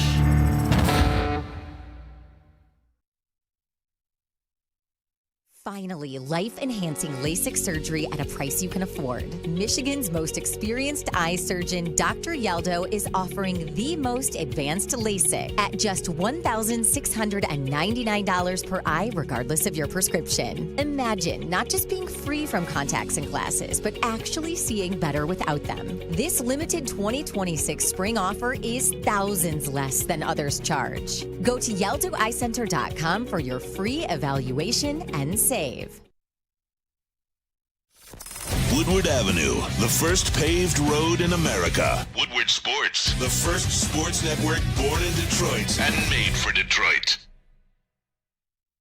All right, summer nights, cold drinks, and Tigers baseball. Woodward Sports. We are heading over to Art and Jake's in Sterling Heights this next Tuesday for a Detroit Tigers watch party. Guys, the Tigers they lost the last two. They're still here. Don't let them make you think that the Tigers aren't around. They are here, and next Tuesday we're going to be watching them at Art and Jake's. Detroit Tigers versus the New York Yankees at 7 p.m. June 30th. You won't want to miss a single pitch. They have over 80 wall-to-wall TVs, 22 draft beers on tap that will keep you refreshed for the whole game. Come grab a Founders with us, actually, and party with us as the Tigers take on the Yankees. Sterling Heights, June 30th, Tuesday. Come watch the Detroit Tigers beat the Yankees, people. Be there. We're back. It's crunch time here on Woodward Sports, 11 to 1 weekdays. We're joined by John Macron, our good friend. We appreciate all the new faces in here. If you're watching, hit that like button. We appreciate you guys hanging out with us. More to get to. We're talking how the Lions can replace TA. We saw the Isaiah Stewart trade that happened yesterday coming up. We'll talk about that. Pistons being big game hunters in free agency. We'll talk about that as well. So a lot more to get to. Can I say something? Yeah. I feel like I'm living in a fever dream. I can't believe TA actually got arrested yesterday. Can we talk about the last, this is insane. couple weeks for Detroit? Yeah, not good. For Detroit sports fans? Not good. I put the tweet out this morning on Woodward. It was like the Tigers suck all of a sudden. Like, well, not all of a sudden. But I'm talking about Look at this guy. Not all of a sudden. I'm talking about for this year, I guess, is more so. Tarek Skubal on the trade block. Yeah. Dusty May this week leaves us. Yep. Now TA gets arrested. Isaiah Stewart's traded. It's just it feels like things are just falling apart. And I know there's people in the chat who are like, let's get positives. I saw someone comment on it and was like, well, what about all these things? The USA is doing really good in the World Cup. This is happening. This is happening. And then they commented and they were like, my perspective is greater than your guys'. Things are bad right now. The only good thing is the Pistons are actually trying to make some moves here, which is good. Yeah. Outside of that, it's I mean, you got the Pistons losing in Game 7. They got blown out in Game 7. The Lions missed the playoffs. The Tigers are. It's like when it rains, it pours. Not a Not good gonna year for make the Detroit playoffs. sports. We thought we was back in. Dylan Larkin requested a trade. It's just one thing after another here in Detroit, and we just haven't had a championship in forever too. So it's like, dude, we're not getting anything good. No, I guess Michigan, shout out, national champion. Yeah, shout out. But by the way, someone just posted the draft class that TA was a part of in the chat. Just copy and pasted it, and it just speaks for itself. I'm telling you, that draft class, like you were mentioning earlier, so KG, bad, dude. Brutal, dude. And the funny thing is about it, it's like the only player that's actually going to have any sort of snaps is probably Christian Mahogany. Like you said, yeah. That's it. Maybe. And he's still fighting for his job. I mean, look at this draft class. It's Terrion Arnold in round 1. Round 2, Ennis Rakestraw. 61, or excuse me, he was picked 61. Round 4 was Giovanni Manu. Sione Vaki was round 4 as well. Ooh. Makai Wingo was picked 189 in round 6. And excuse me, Chris Mahogany was round 6. So 2 6-round. I think they were both 6-rounders. I could be whatever. The point is, Sione Vaki, Makai Wingo, and Christian Mahogany. Well, what did Doc say? Doc said the pick from Branch to Tyleik Williams are like all those picks in between are like they could all be misses potentially.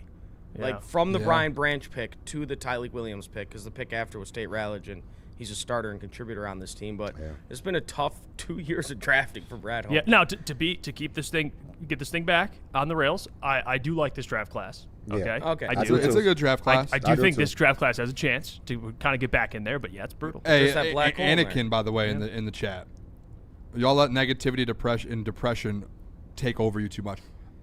There's bad things happening in Detroit. Come on, there's Anakin.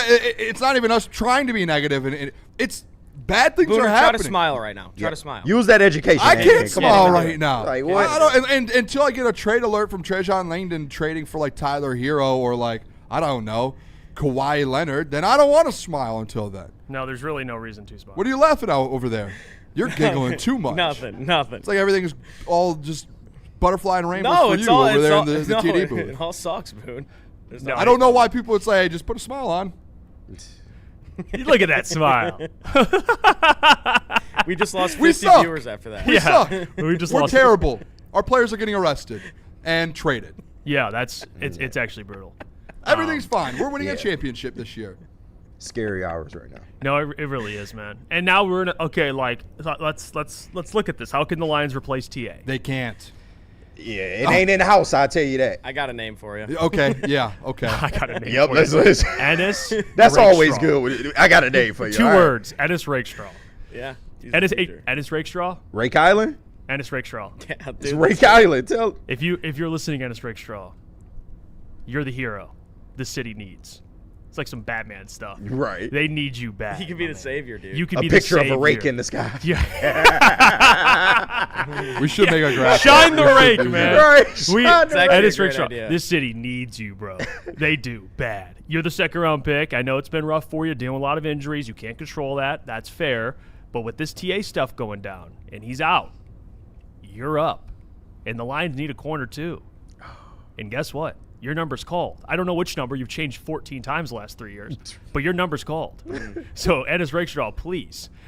I mean, can you just be on the field? We're actually look, Ennis, me and you, I would consider you a friend at this point. We're actually like begging you, like, can you please stay on the field and be healthy? And again, I brought it up earlier in the show. I know I'm a big Ennis Rakestraw guy, but I know he can't stay on the field. And the situation we're in that we're really counting on Rakestraw, it's not a good situation to be in. It's not. Like, there was an argument that Terrion Arnold was, I mean, maybe outside of DJ Reed, maybe that Terrion Arnold was the best cornerback in this cornerback room. And now you just lost him. And now there's a big hole to fill. And there's going to be snaps open for a guy like Ennis Rakestraw. There absolutely will be. Now, hear me out. Yep. we're listening. Rock Ya-Sin has been a starting corner in He this has. league before. Yes. If there was a betting line, he's probably minus money to be that number 2 corner. My biggest thing is TA was your biggest corner at 6 foot 6'1". Yep. Yeah, you kind of need to replace that because DJ Reed, I do feel like he can get back to a better level. But him being undersized in the NFC is just not necessarily attractive. Yeah. So I don't know. I mean, it's even like the Keith Abney. Like Keith Abney's 5'11". Yeah. I mean, I love Keith Abney, but We need some size. He needs some size, man. The issue is, it's like, and I saw someone, I think it was Jesse put in the chat there. He was like, well, 2 days ago I had the Lions winning 12 games. Today I have them winning 9 or 10. First off, TA wasn't a swing of two, he's not a 2 game No, I don't. He might not even be a swing of 1 game. I think the issue, no matter what, was always, hey, what's going to happen with these corners? And again, a week ago we had the conversation, and Dan Campbell came out, and as well as Kelvin Shepard, and who's the secondaries coach that I'm drawing a blank on? Deshae Townsend. Deshae Townsend. They all came out and literally said he has to earn his job. Like it's not his job anymore. He has to come in and earn it in training camp. So there was a battle no matter what. I always thought that this corner room was in a little bit of a trouble anyway. Yeah. Like I thought DJ Reed was your number 1. He's not a number 1 in this league. I love DJ Reed, but he's not like a number 1 where you're like, I'm going to go win a Super Bowl as your number 1. So that's the issue you start going into. What you have to go back and you have to realize is this defense just corner-wise and edge rushers. Those are the 2 things that they haven't been able to figure out. Have they figured that out this year? Corner? No, because they just lost their corner 2 in their first-round draft pick, potentially. So, yeah, I don't know. They need to go make a trade. This is one of those moments as Brad Holmes, like, you see what Trajan doing. He's making moves in positions of need, right? Pistons need scoring. What is he doing? He's going to get scoring, right? They need a number 2 with Cade. What is he doing? He's going to do it. Brad, this is one of those moments where, hey, Brad, you need edge rushers, right? Go get them. You need a corner? Go get one. And I know it's – you know what I'm tired of hearing, boys? I'm tired of being like, oh, we don't want to give up assets. Give the assets up. I don't care. We can figure it out down the line. Go give a second-round pickup to go get a corner to help you out this year. You need it. It's time.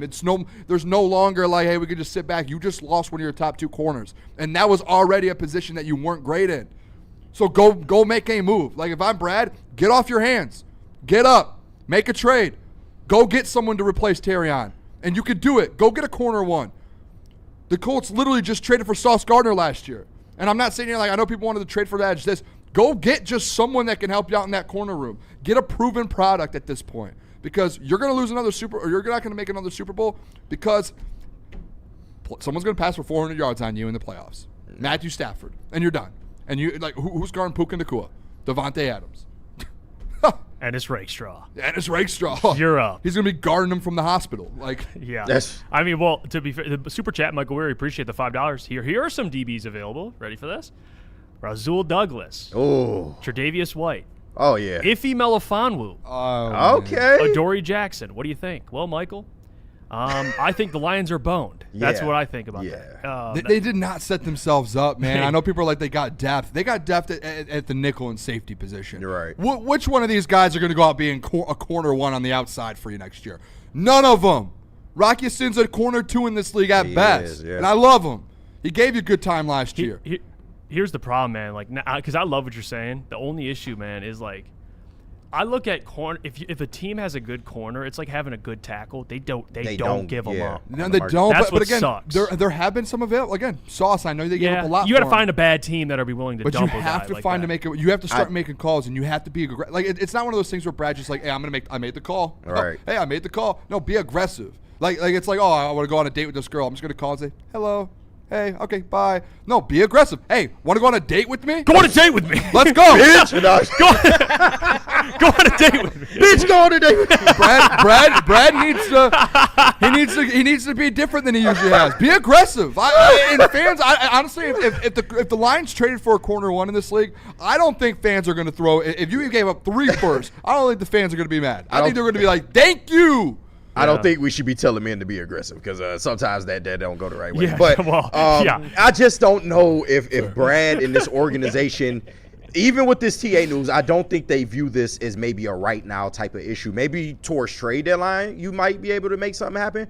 But the fact that you do have veteran depth in this room, I think they'll opt to go with that and kind of maybe see how the cards play out because it's all about what you want to achieve this year. If you feel like you're a Super Bowl contender, then you would maybe, expedite this and have a sense of urgency and go try to fix this during training camp. But I don't think they view it like that. That's just me though. But I think it's more of a trade deadline. I do agree with you that they might not think that way. But if it's not a right now issue, then what is it? It is a right now issue. Like you can be a Super Bowl contender if you do go out and trade these picks for someone. And Jeff, I know you said it, like a good corner is like a good tackle. Teams aren't going to give him up.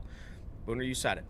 Sauce Gardner just got traded. Literally anything is possible. Okay, Miles freaking Garrett just got traded. Anything is possible. Be aggressive. Go out and give the picks up. You notice the trend though with those teams. You have the Jets. Okay, and Denzel Ward. He's on the Browns. They suck. Yeah, but again, there is. I'm saying being aggressive, but there is a realistic world where the Browns did say, "Hey, he's not available." Exactly. Yeah. But that doesn't mean that there's not a corner out there that a team is shopping. That doesn't mean that. Whoa! Hold on a second. Hold on a second. What did the Los Angeles Rams and Les Snead just do? Who was it? What did they just do? They traded for Tre'Davious White. And then who? Or not Tre'Davious White. Sorry. Trey McDuffie. And then who they signed? Yeah, they signed like decent corner. They just went and got 2 better corners in one offseason than you have on your roster right now. Yeah. Les Snead went and got 2 better corners. Both of them would be corner 1s on your team right now. Fact. They both would. And what did Brad do? But here's the thing. Well, no, but here's TA might get arrested in a couple months. Okay. But let me bring you back down to earth. Go make a move! Let me bring you back down to earth, though. They traded for Trent McDuffie, but they also gave him a bag. That came with the bag. Okay. Figure it out. We don't have to always pay guys in-house. Hey, fun fact. Guess came what? with The a bag. NFL, there's no rules. There's not a rule in the NFL that says you have to pay your draft picks. You cannot pay guys from outside of your roster. There's not a rule. Hey, guess what? Let's move on from Brian Branch. Let's go get a corner. How about that, an outside corner? And I love Brian Branch. Oh, maybe we move on from Lee McNeil and we'll go get a corner. Maybe. There's no rule that says you have to pay guys in-house. Oh, you know what's crazy? Oh, Trajan Langdon. Oh, he didn't just stick with one of the guys that he loves, right? Oh, no, what did he do? He moved on and traded Isaiah Stewart because he wants to go get guys that can help this team that are better because there's better players outside of the city of Detroit. That's a thing. Just because they're in Detroit doesn't make them the best player on the planet. Like, what are we doing here? Now we're sitting in a bad spot. You're probably not going to win a Super Bowl because you don't have any corners. And I'm not saying T is the only reason. It's just a fact. You have no corners. Hey, good ones. Booner, you're yelling again. Hey, Danny G said, why is Booner whispering so much? No, I know, right? I'm sorry. It's funny. The way I talk about the Tigers is the way he talk about the Lions, but I get judged. Hey, though. but It's crazy. this one. I'm sorry. That fired me up when I just realized, there's no corners available. Oh, you can't go trade for one. Everyone's telling me that. Well, I was told you can't trade for a corner. You can. Les Snead just did. Number one, it's hard to get number one corners. They just don't give them. Oh, Les Snead just got one in one offseason. But they had to give them a bag with it. Okay, then you don't pay one of your guys in house. You have to prioritize things. You can't just pay everyone and then expect to be like, hey, if we're bad at drafting corners, like it's obvious, we don't know how to draft corners. We don't know how to evaluate corners. Look yourself in the mirror. You don't know how to do it. Go out and get one then. And then go draft a player at a position that you're good at drafting and let other players walk. Am I wrong? You're not wrong in theory. I'm with you. Go get someone. I mean, proven. dude, it's 2 plus 2 equals 4. Right now, Brad's playing 1 plus 1 equals 472. It's hard for me because you know me. I'm not. Hey, go at Brad, critique Brad when it needs to be critiqued. I have no problem with that. But the cornerback one, it is a tough situation to be in. Oh, yeah, you're right. Yeah, Les Snead had trouble finding a corner. Yeah, and had to give him a bag. Yeah, but he $30 million. And he got in his second corner is better than our first. Yeah. And Brad had the potential to give a bag to somebody, and he turned down Carlton Davis. Yeah. So, I mean, the guy that we keep, and I love Brad. Brad, friend of the show. But be better, Brad. As a friend, you know what? Hey, you know what? It's TA's friends didn't do for him. Brad, we need you to be better. Let's make good decisions. How about that? By the way, I'm Salty says relying on Rakestraw is like relying on a girl who turns their location off when she goes out with the girls. Oh. Yeah, that's a tough. That's tough. Yeah. That's tough. That is, yeah, that's fair. It's a fair comment. Yeah, that I mean, there's I tend to side with Aaron Green here. He says this could all be so much worse. Imagine this taking place in October with no time to make an adjustment. I mean, it's looking slim now, but you're right. You're right. Yeah. At least, I mean, it's still the off season, I guess. You know, you got a month. Yeah. The timing does suck because it's not like it was before free agency. And hey, camp cuts. We're in June. Yeah. So camp cuts. I mean, you're looking at maybe the result. It's the same list that Michael Weary sent. That's probably the list you're gonna have for. I don't absolutely. Oh, I'm just fired up now. This just made really. I didn't expect to yell today. I didn't expect to be upset, but the blood got boiling a little bit, and I could tell because when it hits you a little bit, when you start to realize and you talk things out in life, and you start to realize, wait a second. Oh wait, you can't get a corner. Oh no, yeah you can, because the team that's the Super Bowl favorites just did, and they had a roster built already, and they paid guys. Yeah. Oh, it's a crazy concept. Hey, you're the one that wants to pay Jahmyr Gibbs and pay all these other guys. I never, no. I actually never said I want to pay everyone. Yeah, why Gibbs got to catch you straight? I said I think that I think they're going to, and that's the reason why you can't find a corner is because you pay everyone out. Because again, I actually think that they have the wrong rule book in Allen Park right now, and I think like the number one rule on there, I think it says like NFL permits you have to pay every player that you draft. You cannot sign players outside of Allen Park.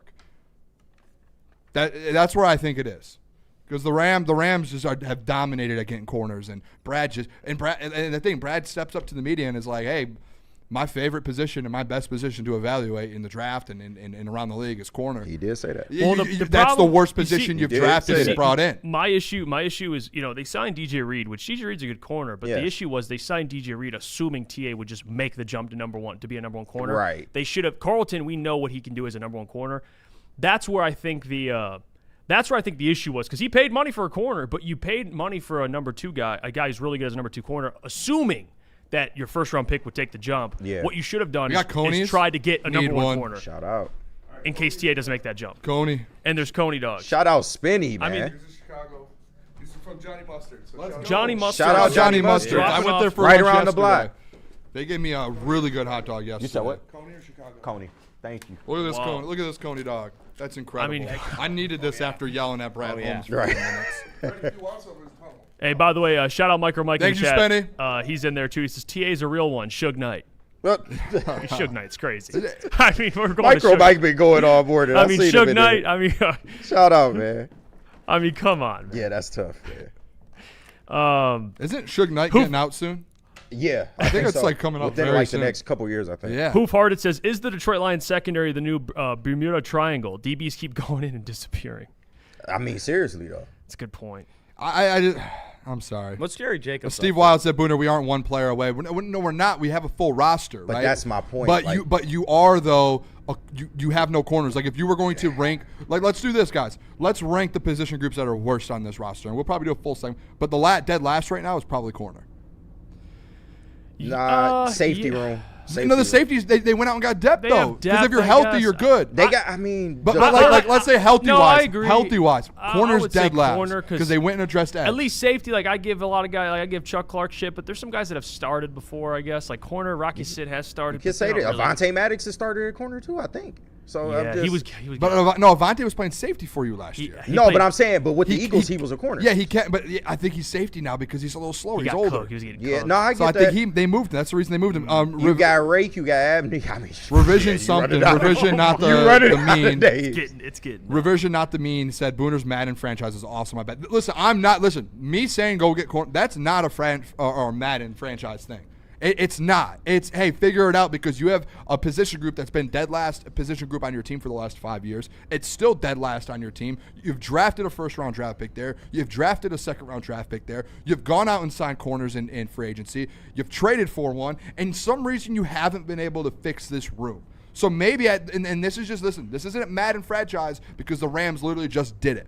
Maybe just go out and get a proven guy. Maybe. Like, hey, simple fix. And again, if you have to move on from one of your young guys, shucks. But you get a Super Bowl. Whoop-dee-doo. It's not Madden. I'm not sitting here like, oh, here's $100 million. Here's $100 million. No, it's simple, man. It's just when someone comes available, go make the move. I agree with Booner, but it's, I'm with you on the sentiment. Yes. You got to be aggressive. I know my organization, though. I know they're just not viewing it like this. They'll never do it. They're not viewing it like that. But they should. They should. They should. Because you knew about the shit in February. Yes. So, like, yeah.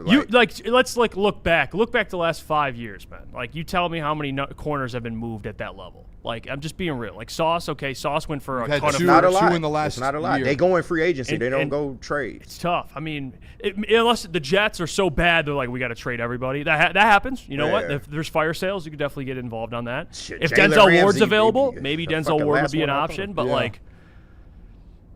Yeah, you have to be a little bit more aggressive at that position. It is now, in my opinion, it's the only bottom ones of the that barrel position for you. The only ones that are available that do more often than not are guys that are up for contracts that the team doesn't want to pay, like a Trent McDuffie. Yeah. Then you're like, all right, we'll give you a first-round pick and we'll get the guy and pay him, which maybe they could do that. But again, you know, but it's a tough position. It sucks. It is, but this is why this DB position. You're trying to figure this thing out. For the last couple of years has been brutal. Like this thing should have been already. But you went out there, figured out, and you went and signed Jalen Watson as well. They got Jalen Watson as well. Like they've made the Rams made those moves. They fixed it in an offseason. Yes, and then that's the issue I think with the Lions is like people tell you, oh, you can't fix it in an offseason. You're not one move away. You're not here. Well, all the problems they had, you couldn't. Why do the Rams though all of a sudden like they fall short and then instantly they patch it up instantly? Why like, oh, the Pistons, Trajan Langdon. Oh, we don't have a scorer next to Cade. We don't have a number 2. Oh, what is Trajan Langdon doing? He's being a real GM. I'm not saying Brad isn't, but when you get to that point to win a championship, there's levels to it. There's a step that needs to be taken. Trajan Langdon's doing that currently with the Pistons. He let go of he let go of the city's favorite player in Isaiah Stewart because he wants to get Cade the right piece to win a championship. Brad's not willing to do that. Brad falls in love with his guys, and he's not willing to give up pieces to get the pieces you actually need to win a Super Bowl. Let's go to break. We come back. We could talk some Pistons, too. I know we haven't spent it. I just want to talk about the Isaiah Stewart trade because that happened. The Pistons are big game hunting. Before we do that, what do we got? Massage chair house? Yeah. Should we double up here? Massage chair and water hazard? Yeah, we'll start sweating, man. Calm down, Booner. It's all right. Yeah, look, Booner, I'm going to take you to You Massage need to Chair relax, House in man. Bloomfield Hills. You need to relax, man. Yeah, Massage Chair House, Booner. Me and you are going to take a trip there. They are the biggest showroom in the Midwest. They carry top brands like Infinity and Osaki, making it the go-to destination for premium comfort and cutting-edge wellness technology. Be sure to visit Dr. Eric Duncan, the Wellness Doc, creator of the #1 YouTube channel for massage chair reviews at the Wellness Doc. Book your visit today at massagechairhouse.com or simply scan the QR code on your screen. Booner, you got to scan that right now. Massage Chair House, your ticket to ultimate recovery and relaxation. And if you're chilling in a massage chair or on the golf course, the perfect drink for you. Founders, the craft cocktails Water Hazard, so delicious. Best served with a slice of lemon, preferably, which would make it amazing. But it's the very first canned vodka cocktail from Founders, and it's perfect between innings or even between rounds. So next time you're out, you get the drink with Water Hazard. Please drink responsibly. The most talked about Detroit media by other Detroit media, and we love it. It's the Woodward Sports Network. Thrive Energy pouches give me the energy and clarity to find and beat the shit out of every opportunity that shows its face. Live and direct, I'm back on set action. Create the wave, we can it, ball splash 'em. Mic cord swinging, get your head chopped. Point blank, dead stop. 16 bars in a headlock. Thrive Energy pouches are for the people who actually want to win, not for the crybabies out there who are happy with a participation award. There's zero sugar, so give Thrive a try. Go. Planet Fitness now has even more best-in-class strength equipment. Join today for $1 down and save. We're stepping it up. We're not slowing down. Finding new faith, new focus. Love that new equipment smell. So, you in? Join the club today. Save when you join for just $1 down, $15 a month. Planet Fitness. We're all strong on this planet.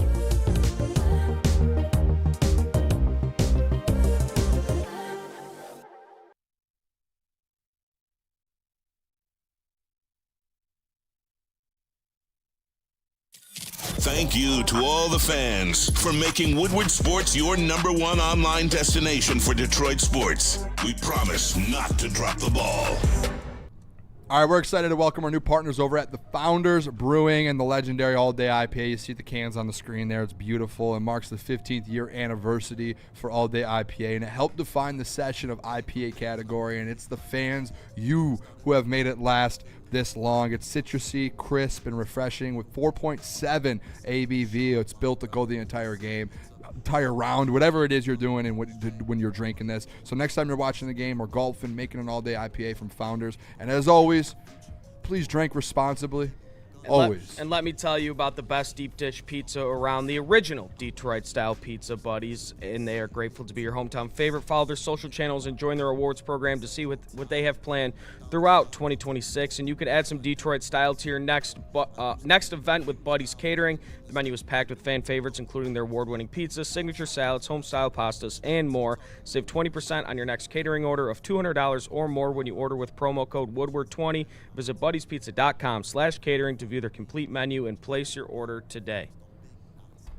We're back. It's crunch time here on Woodward Sports. I want to get to some of these super chats. Yeah, I think we just have one that we haven't read yet. That was really Mr. Biggs, $2. Said everything Brad says we can't do. Do we read Freddie's too? We did get to Freddie's. I don't know if we read Freddie's. I know we read Michael's. But again, really Mr. Biggs, everything Brad says we don't do or we can't do, Les Snead does. That's a fact. It is. It is whatever we need. Oh, guess what? Les Snead's doing it. Freddie fell through on 3. Appreciate the $2. Actually in the studio hanging out with the boys today. And it's his birthday. So everyone happy in the chat, birthday, happy Freddie. Birthday, my fell boy 3 on Freddie. 3, man, loyal. He says gold jacket, green jacket. Who gives a shit? Yeah. Shout out, Happy Gilmore. It's a great one there, Freddie. We appreciate you. We appreciate you for coming and hanging out with us. We got to talk some Detroit Pistons because they traded Isaiah Stewart yesterday for the same seconds they traded to move up for Ibuka Okori. So they basically got the seconds back, trading Isaiah Stewart, getting out from under his contract. He goes to Memphis. I know he's sick too, man. Yeah. Memphis is like that's like the one place no one wants to go. Yeah, no one wants to play. No, it's just that where the organization is playing in Memphis. I mean, culture-wise, he'll fit, but yeah. It's bad, scary hours over there. But I heard they trying to get rid of Ja. They working on it. They can't find a trade partner. Oh, KG. Yeah, they can't find a trade partner for Ja. Yeah, can't find a trade partner. But I know you're sick about that. Nah, but I'm telling you, somebody will take Ja. Y'all play it. Like somebody, he's talented. Somebody will take him. But as of right now, they can't find nobody. Steve, appreciate the $2. Says Brad's the smartest man alive. We love you, Steve. Who is? I get Brad. he's being sarcastic. Okay, but yeah. Shout out to you, Steve. And by the way, too, I just want this on the record because we talk Lions a lot, right? Like, this is our job to talk hours a day. I don't hate Brad. I don't think Brad's doing a bad job. It's just certain moves, right? Like, you want to win a Super Bowl, and I think when we speak with Brad understands it, right? Like, when we have conversations, and Jeff, when you spoke with him, Brad knows fans are passionate and knows hey, where I'm coming from, where you're coming from. It's not a dish at Brad, but it is hey, at some point we want a Super Bowl, and he wants the same thing. He's obviously taking his route. We feel like there's a certain way to go about it. But again, until he wins one, he can't be well, I know better. You got to win one. You got to get one.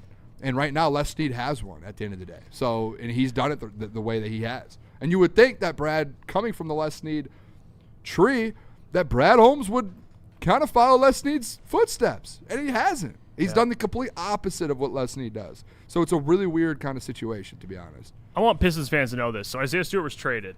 Big things are coming. Okay, this signals we were actually out on the golf course. And by the way, I did pay my debts to Neil. Confirmed. Shout out Neil. He whooped that ass, man. I mean, he is Neil's really good at golf. I don't know if anyone knew that. But we were on the golf course, and we got the trade notification that Isaiah Stewart's being traded, and we all just looked at each other. We're like, something's coming. Yep. If you trade Isaiah Stewart, you're making way for something else. And Brian Windhorst went on TV and said that the Pistons are big game hunting, mentioned Kawhi Leonard, and they were trying to find a score to put next to Cade, which we've been talking about this. We've been asking. Everyone's been asking Trajan Langdon. He's been under some heat to go out and make a move. And the Pistons have already been in talks trying to get Austin Reeves. He went back to L.A., but they're trying. They've been talking to Milwaukee about Tyler Hero. I think that this could signal maybe Tyler Hero is going to come to Detroit at some point. That's my feeling that I'm getting, that Tyler Hero is going to be a Detroit Piston. But as much as I love the Isaiah Stewart experience, he's the heart and soul. I mean, that guy was through and through a Detroit Piston. Yeah. It's part of the business. And he isn't Trajan Langdon's guy. He isn't. It's Troy Weaver guy. And they paid him under Troy Weaver, and Trajan came in here and is making the right moves, in my opinion, to free up money and try and do some big things in free agency. So I think Pistons fans should be sad Isaiah Stewart's gone, but also excited. And we talk about fans falling in love with their own players. This is part of the business where, yeah, it's sad, but it's also exciting because something's on its way. We just don't know what that is yet. He did say people talk about LeBron. It's LeBron. No, but there are reports out there. I know. I thought it was stupid too until I saw the report. Well, I think it was more so. I don't know if it was hey, LeBron and the Pistons. That was an It example. was more so just I think Brian Windhorst being hey, there are names out there like LeBron. The Pistons, and this is, if I'm being honest with you guys, as a Detroit sports fan, I don't know how you guys felt when you saw that last night and we were waiting, but when I kept seeing on air at the draft and Brian Windhorst this morning, these guys having these conversations, they just keep saying the team of the offseason is the Detroit Pistons. Mm-hmm. And we have it, I think we've been clamoring, whatever word it is. I'll figure that out later. But for one of these Detroit teams to be kind of the number one in an offseason when it comes to free agency and trading and kind of being able to be that big piece, we finally got it, boys. Trajan Langdon, we keep talking about, hey, what type of GM is he? Is he going to ever make this move? Last offseason, we had this conversation. This offseason, we all started questioning it. It's time for them to spend money. It is, because I talked to you guys before the show, and I said, hey, I was asking questions about salary cap and all these different things, and I realized a lot of people were saying, hey, they're about to pay Asar and Jalen Duren. Once you pay them next year, the next offseason, you're no longer able to go out there and get a bigger name. But right now, when you haven't paid them yet, you can go out there and get a Tyler Hero. If you want, again, a LeBron, or for the next 2 years to go get a Kawhi Leonard and pay him. Because you now are in that window. And unlike other GMs in this town, when that window opens up, they kind of sit back and play it safe for the future. We now know Trajan Langdon is the opposite of other GMs in this town. Trajan wants to be aggressive, and he showed that last night with Isaiah Stewart. I'm willing to move on from a guy that every single person in this city loves so I can create money and I can go after an Austin Reeves, which they did. It was confirmed that the Lakers offered Austin Reeves $30 million a year 2 days ago, and a team came in, the Pistons, and pushed that number all the way up to 46. So it was a significant push-up. So Trajan's serious about this, guys, and I don't know if it's going to be in free agency or it's going to be a trade or whatever it is, but you would expect for Isaiah Stewart to get traded that they have a move that's lined up right now, and they know what their next move is, and it's just a matter of time and when it's going to happen. Yeah, you don't trade a rim protector. And again, Jeff, you already talked about it. Like Isaiah, it sucks to see Isaiah Stewart go. He embodied everything Detroit basketball has been the past 2 years. Bring back the bad boys vibe. And he was a hell of a rim protector, one of the best rim protectors in all of basketball, maybe the best rim protector outside of a guy named Victor Wembanyama. So you don't trade Isaiah Stewart for 3 first-round picks, a player of his caliber defensively, if there isn't a corresponding move coming. Now, it's highly unlikely that there's not another move coming. If that's the case, Trajan Langdon should be punted into the stratosphere for trading Isaiah Stewart for 3 second-round picks. But this is exciting for Pistons fans. It should be. And bravo, Trajan Langdon, and we talk about it all the time, falling in love with your players. This is a player that Detroit, this is a fan-favorite player that Trajan knew it was better for the organization if they moved off Stu's contract. He knows he was beloved in the city, but it's a business, and Trajan went out, made the trade, and there's definitely a corresponding move coming. I'm really excited to see what that move is going to be. Well, they did replace Isaiah Stewart. They got Ugana. Yeah. On Yetso, the second-round pick that's averaged like 3 blocks and coming off the bench.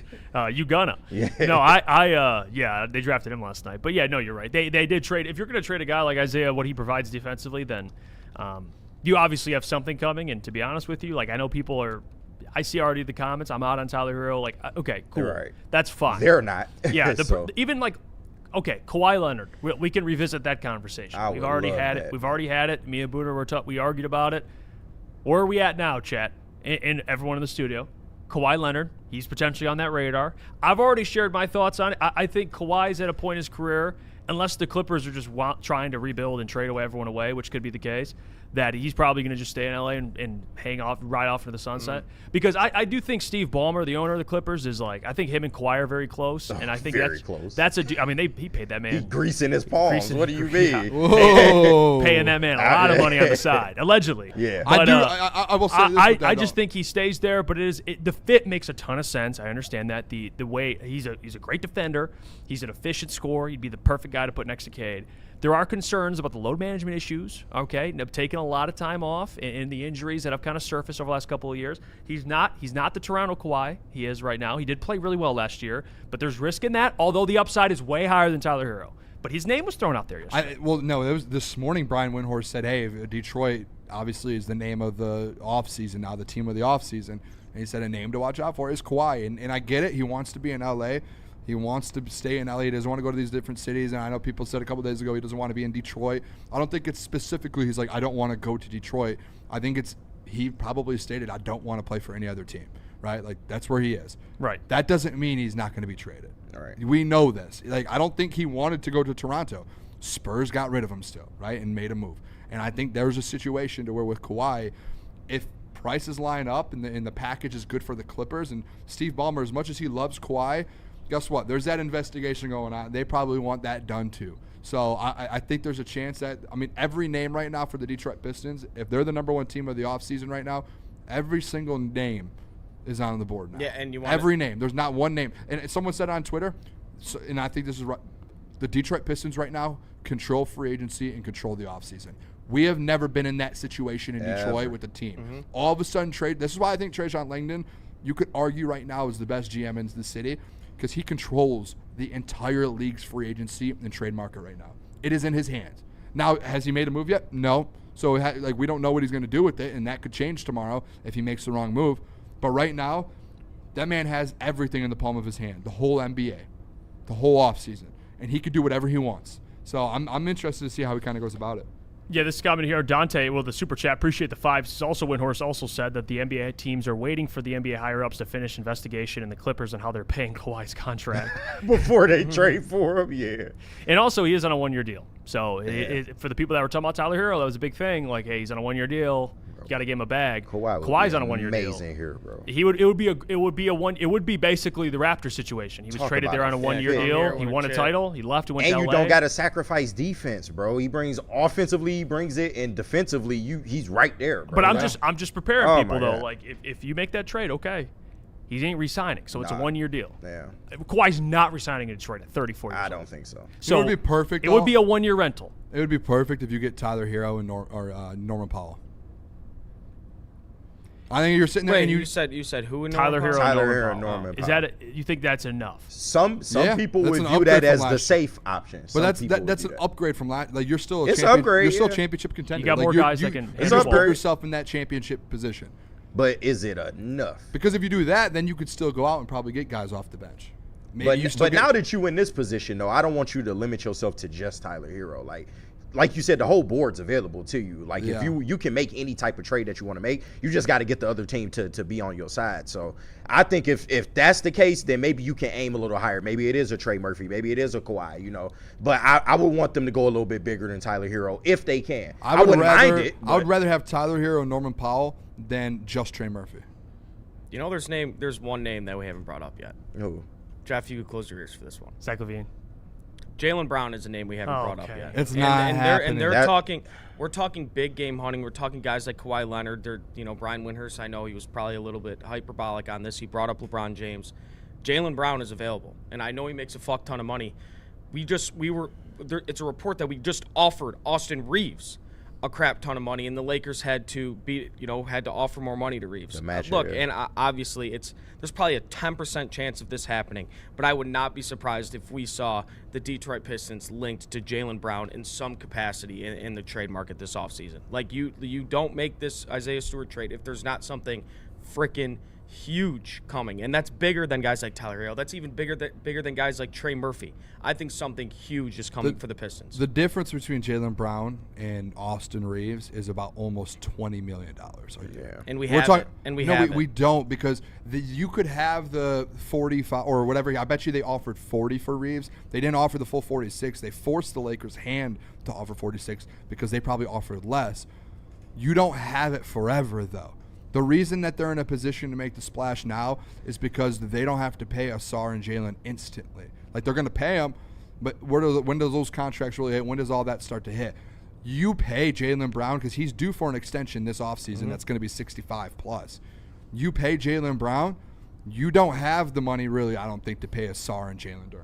But you can get a guy for $15 million cheaper in that $35, $40 million range to where you can do that. Jaylen Brown's a different level. We're talking about MVP, 65, super That's big max. game hunting, though, Boo. Yeah, but That's again, the biggest game then hunting, you got to you're move right.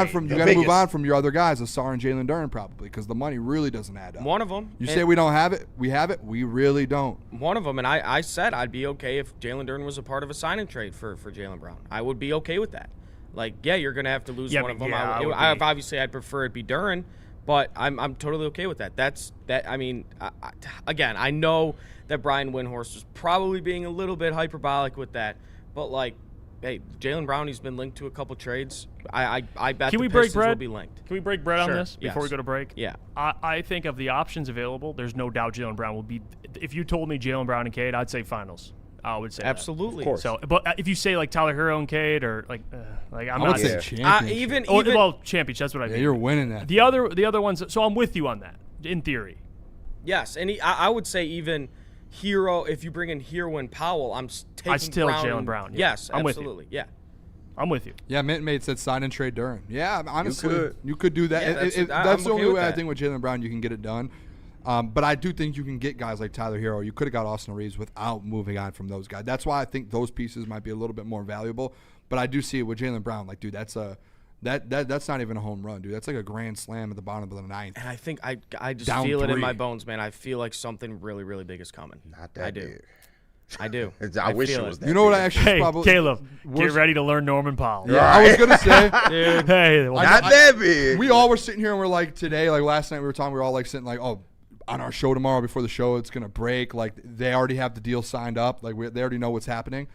I think there's a side to where they really don't have a trade lined up. They just moved out from Stewart, so come Tuesday in free agency, they already have a deal signed with Norman Powell, and that was the. I'll tell you what, though, I did say this yesterday. I said by next week. I think Tyler Hero will be a Piston. I do. I think he'll be in Detroit in the next week. Okay. That's my bull. Hot take Thursday. Hot take Thursday. There we Here's go. my hot take. Yeah. Tyler Hero will be They a clear Piston money next week. for him. Yeah. If that's the case, so we'll be talking about that next Can week. I add to the hot take Thursday? We can just do a double one. Yeah. And Norman Powell next week. Okay. That's Tyler your and hot. Norman. There you go. I like that. Let's go to break. We come back. We'll get to your segment, Caleb. Yep. We gotta talk about Supreme Lending, though, so allow me to do that. Supreme Lending, big decision, massive decision, even bigger than trade for Jaylen Brown. This is a big one right here. And you got to talk to people that you can trust, and that is Supreme Lending. As a full-service lender, they boast a 99% close-on-time rate and a 97% customer satisfaction score. Mention Woodward Sports when you talk to them, and you'll receive up to $500 off your appraisal. Score the deal, call the numbers on your screen, talk to Chad and Chris at Supreme Lending today. And shout out to our newest sponsor, Amnesia. And I ain't playing around. I got my own right here, man. I be puffing it between the shows. Got me right for the day, man. But Amnesia is proud to be available at all the top dispensaries in the state with multiple products for adults 21 and up. Their newest launch is the Switch, a 2-gram dual-chamber disposable featuring liquid diamonds. And them diamonds get you high, let me tell you. But with 2 chambers and 2 different flavor profiles, you can enjoy the left, the right, or both at the same damn time. Discover your new favorite with the Switch by Amnesia. Neil Rule and Sean Belizian wake you up every Monday through Friday on Detroit's #1 sports network, Woodward Sports. That's right, Big D Energy has moved to mornings. Get your morning dose of Neil's tone and Sean's insanity. Weekdays 8 a.m. to 10 a.m. 2 Detroit sports legends coming together for the best Detroit sports morning show there is. Big D Energy, waking you up weekdays on Detroit's #1 sports network.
To brag that we are the toughest sports network in Detroit.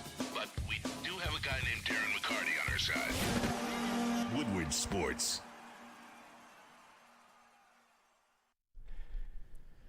If you're tired of contacts or glasses, then Yaldo Eye Center is the place to go. 30 years of experience, 100,000 procedures. Not $100,000, Terrion Arnold, 100,000 procedures. They are the trusted experts, and their LASIK surgery is completely painless, takes just 8 minutes, and the recovery is so fast that most patients are seeing 20/20 the very next day. Right now, take advantage of their summer promotion, $1,699 per eye. Regardless of your prescription, it's a one-time investment that'll save you thousands and thousands of dollars on glasses and contacts in the long run.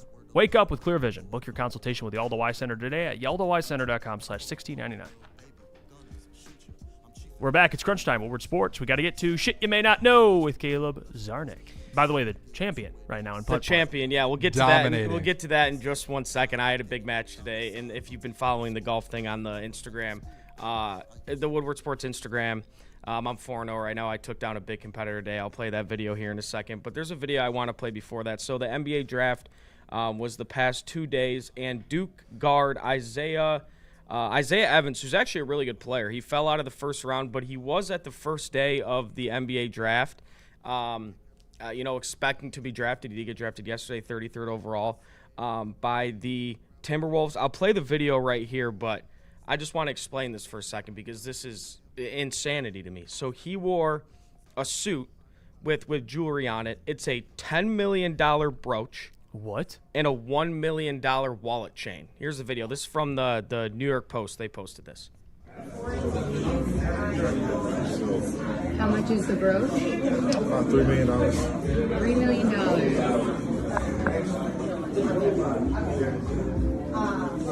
Do we see the chain? And what did you say about the carats on that? Each carat is about 1.5. Wow. Hold on. I might have. It's a $3 million brooch. You keep saying I'm in a different tax bracket. What's a brooch? Yeah, what is a brooch? What is Is that some shit you can't piece afford? Of bread? Yeah. No, it's an heirloom. Brioche? Not an heirloom, but it's like a special piece of jewelry though. But we're too broke to. You're speaking a different comprehend language. I know. Like a brooch. I have no clue what that. I had no clue what it was. You I've said heard it of like a you brooch did, Caleb. before. You were saying it like, oh yeah, it's Did brooch. I sound like I knew what I was kinda talking did, about? yeah. Because I was getting a little nervous. How does he have money like that? So is it NIL or his parents? Which one? No, this is what I'm thinking, and they were talking.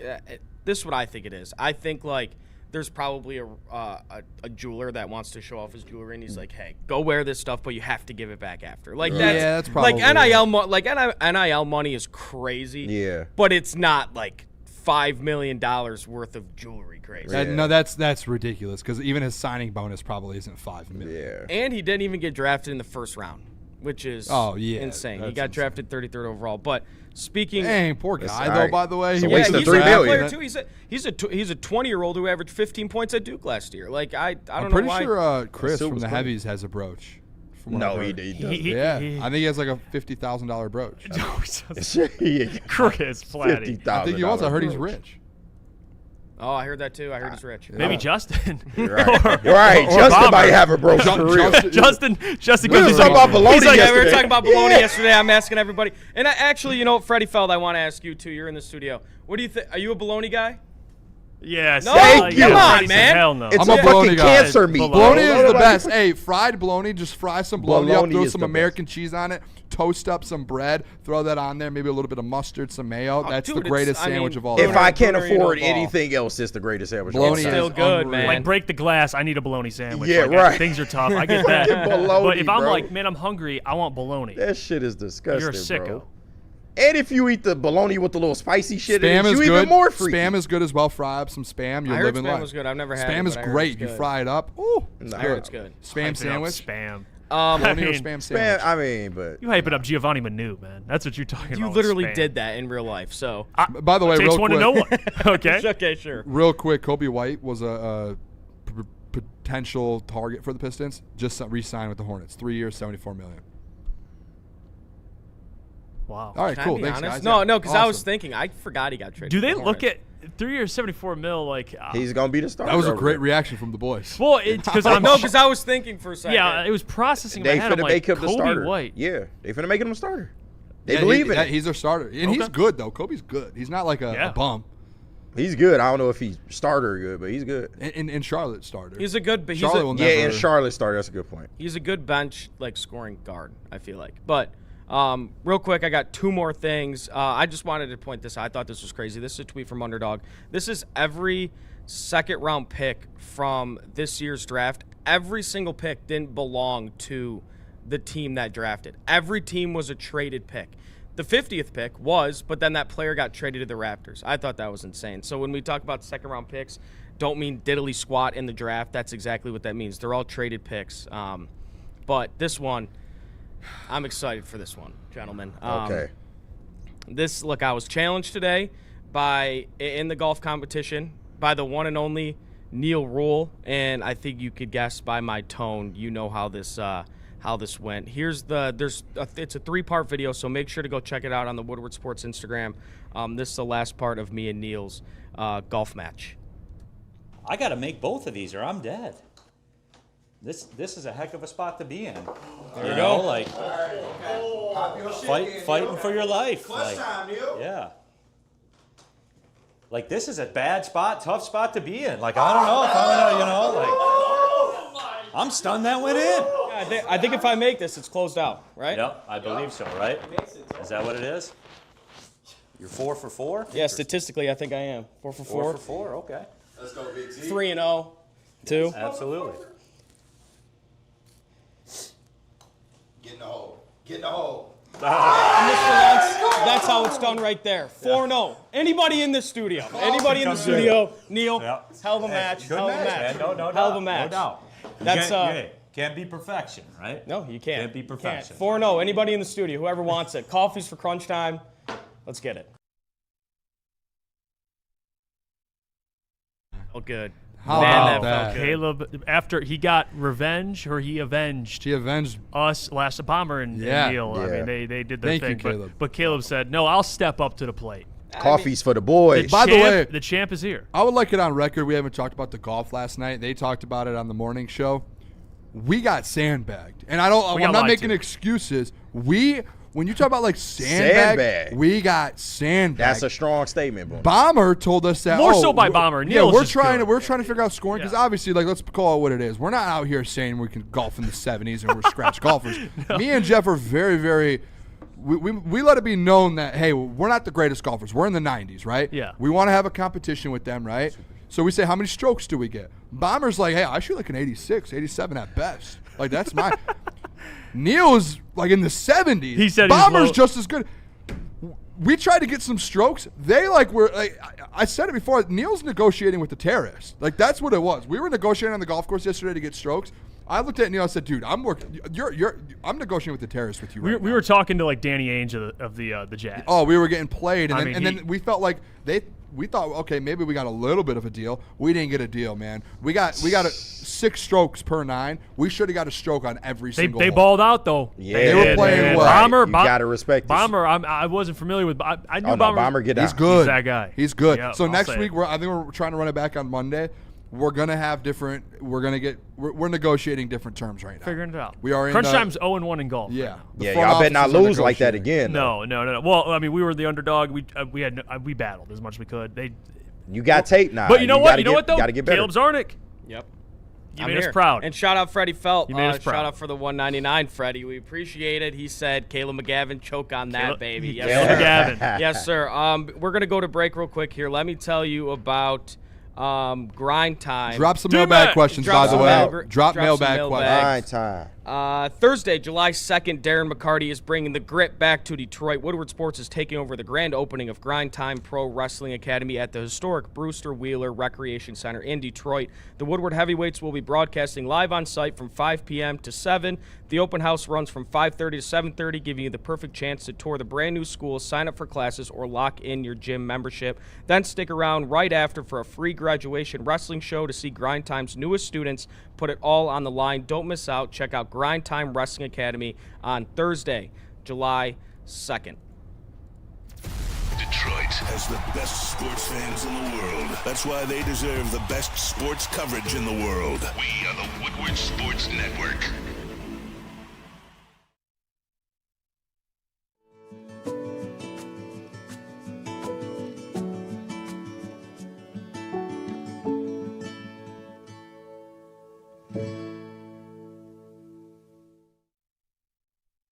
It's game on at Art and Jake's. Wings, burgers, pizza, and ice-cold drinks served up with attention to detail. Wall-to-wall TVs, great service, and a vibe that keeps your crew coming back. Art and Jake's, a sports bar setting with a fine dining flavor. A network for the city, by the city. Woodward Sports is Detroit Sports. All right, you know Black Rock Bar and Grill for their ultimate dinner sizzle, but now they're bringing the same heat to all of your mornings. Introducing the new Black Rock Brunch. They're serving up a fresh menu stacked with mouth-watering twists on all of your breakfast favorite foods. Check it out at their Heartland location daily from 7 a.m. to 11 a.m., or you can catch them at the weekend in Novi, Friday to Sunday from 9 a.m. to noon. Ditch the boring breakfast. Come taste the new standard for morning flavor. Black Rock Brunch, now daily in Heartland and weekends as well in Novi. We're back. It's Crunch Time, Woodward Sports. Get the mailbag before we get out of here. We got some questions coming in. First one, we'll start with Mike G in the chat. He says, Millsack, next to the Michigan men making a big splash at the draft. So did CeCe's Boozer's legs. Would you hit it or quit it? Okay, Mike G, this is... Wow, Mike.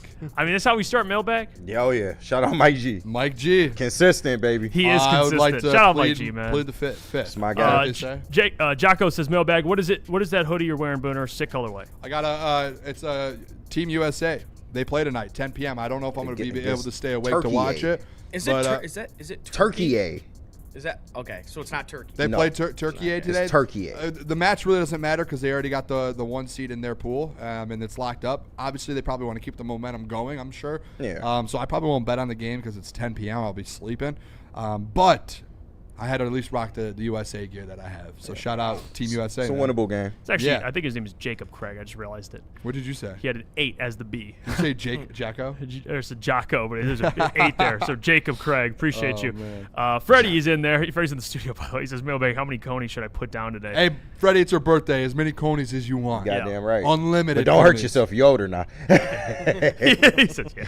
God Hates Cowards said, has to be a big star incoming that we didn't see coming. Who is it for the Pistons? LeBron James. Imagine LeBron is like, screw it, I'll come back and play for. I'll come and play for the Pistons. He owes us that after he dismantled us for the next 20 years. Imagine he just out of nowhere is like, I've got it. He just wants to come here for the golf course. I'm not gonna lie. That's all he wants. I don't want to waste my money on LeBron. I don't care, dude. If he comes here for Caleb, a year, how dare I'm sorry, dude. Bron I'm a don't LeBron want to guy. come here. I'm a LeBron guy, but I don't want to waste. If we're gonna spend some He's money, not coming, bro. Yeah, he's he gets to choose where he wants to go. He's not coming here. right here, big play Jay. Is there a scenario in which the Pistons can get Trey Murphy, John Collins combo, or will it be Hero Powell? No, I think they can get the Trey Murphy Collins. That would be an incredible idea. Man, That's what? aggressive. Woo. That's an aggressive one.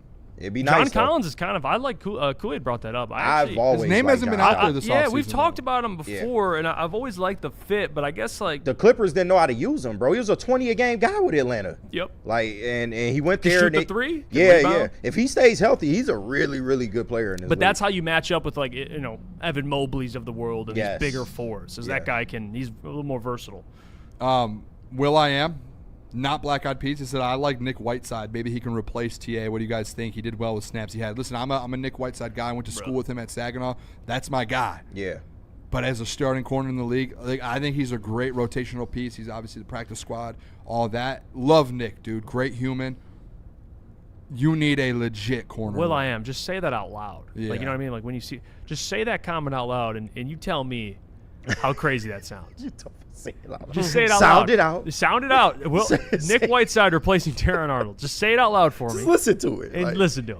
It's I love you, but my. I mean, Look, TA's arraignment's at 1:30, so it's in 25 minutes. Oh, we going? should we do a watch party? Should we just stay live Somebody all the way tune through? up Court TV. That- They I'm be done, having I'm the done. That was having the that was courts too far. live now, so I don't know, man. Oh, hey, Smash said, do the Pistons need more floppers? Who is the best available flopper? They do need James guys that know Harden. how to flop.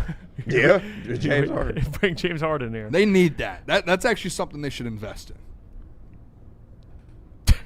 A flopper? A flopper. Somebody to come in and get calls. Yeah, Just why come in not? and get calls, bro.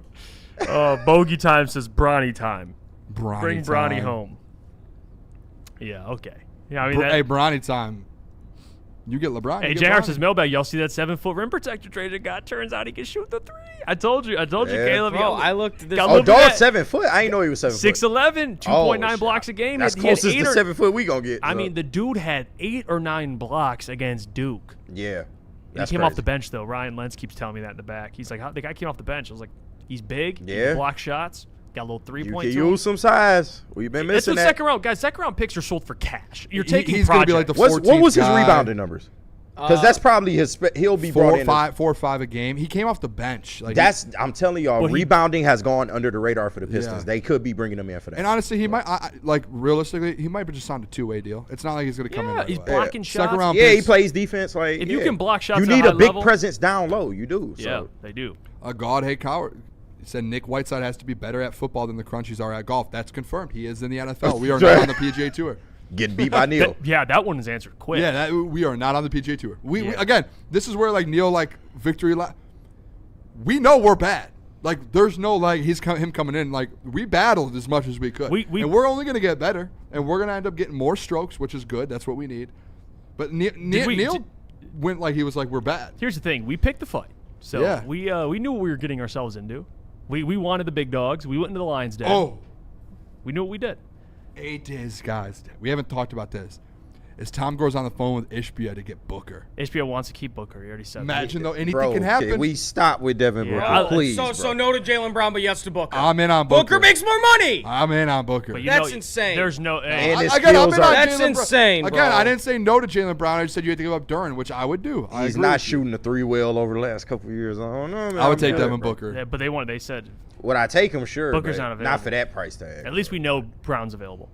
Just because he wear Detroit shit, he not coming, bro. I'm sick of hearing his name, bro. I would do anything to have Devin Booker on this team. Anything? Hey, You'll go to the booty trap? He already did. Doc says he has a huge tab there. He already did. Yeah, he runs up the tab there.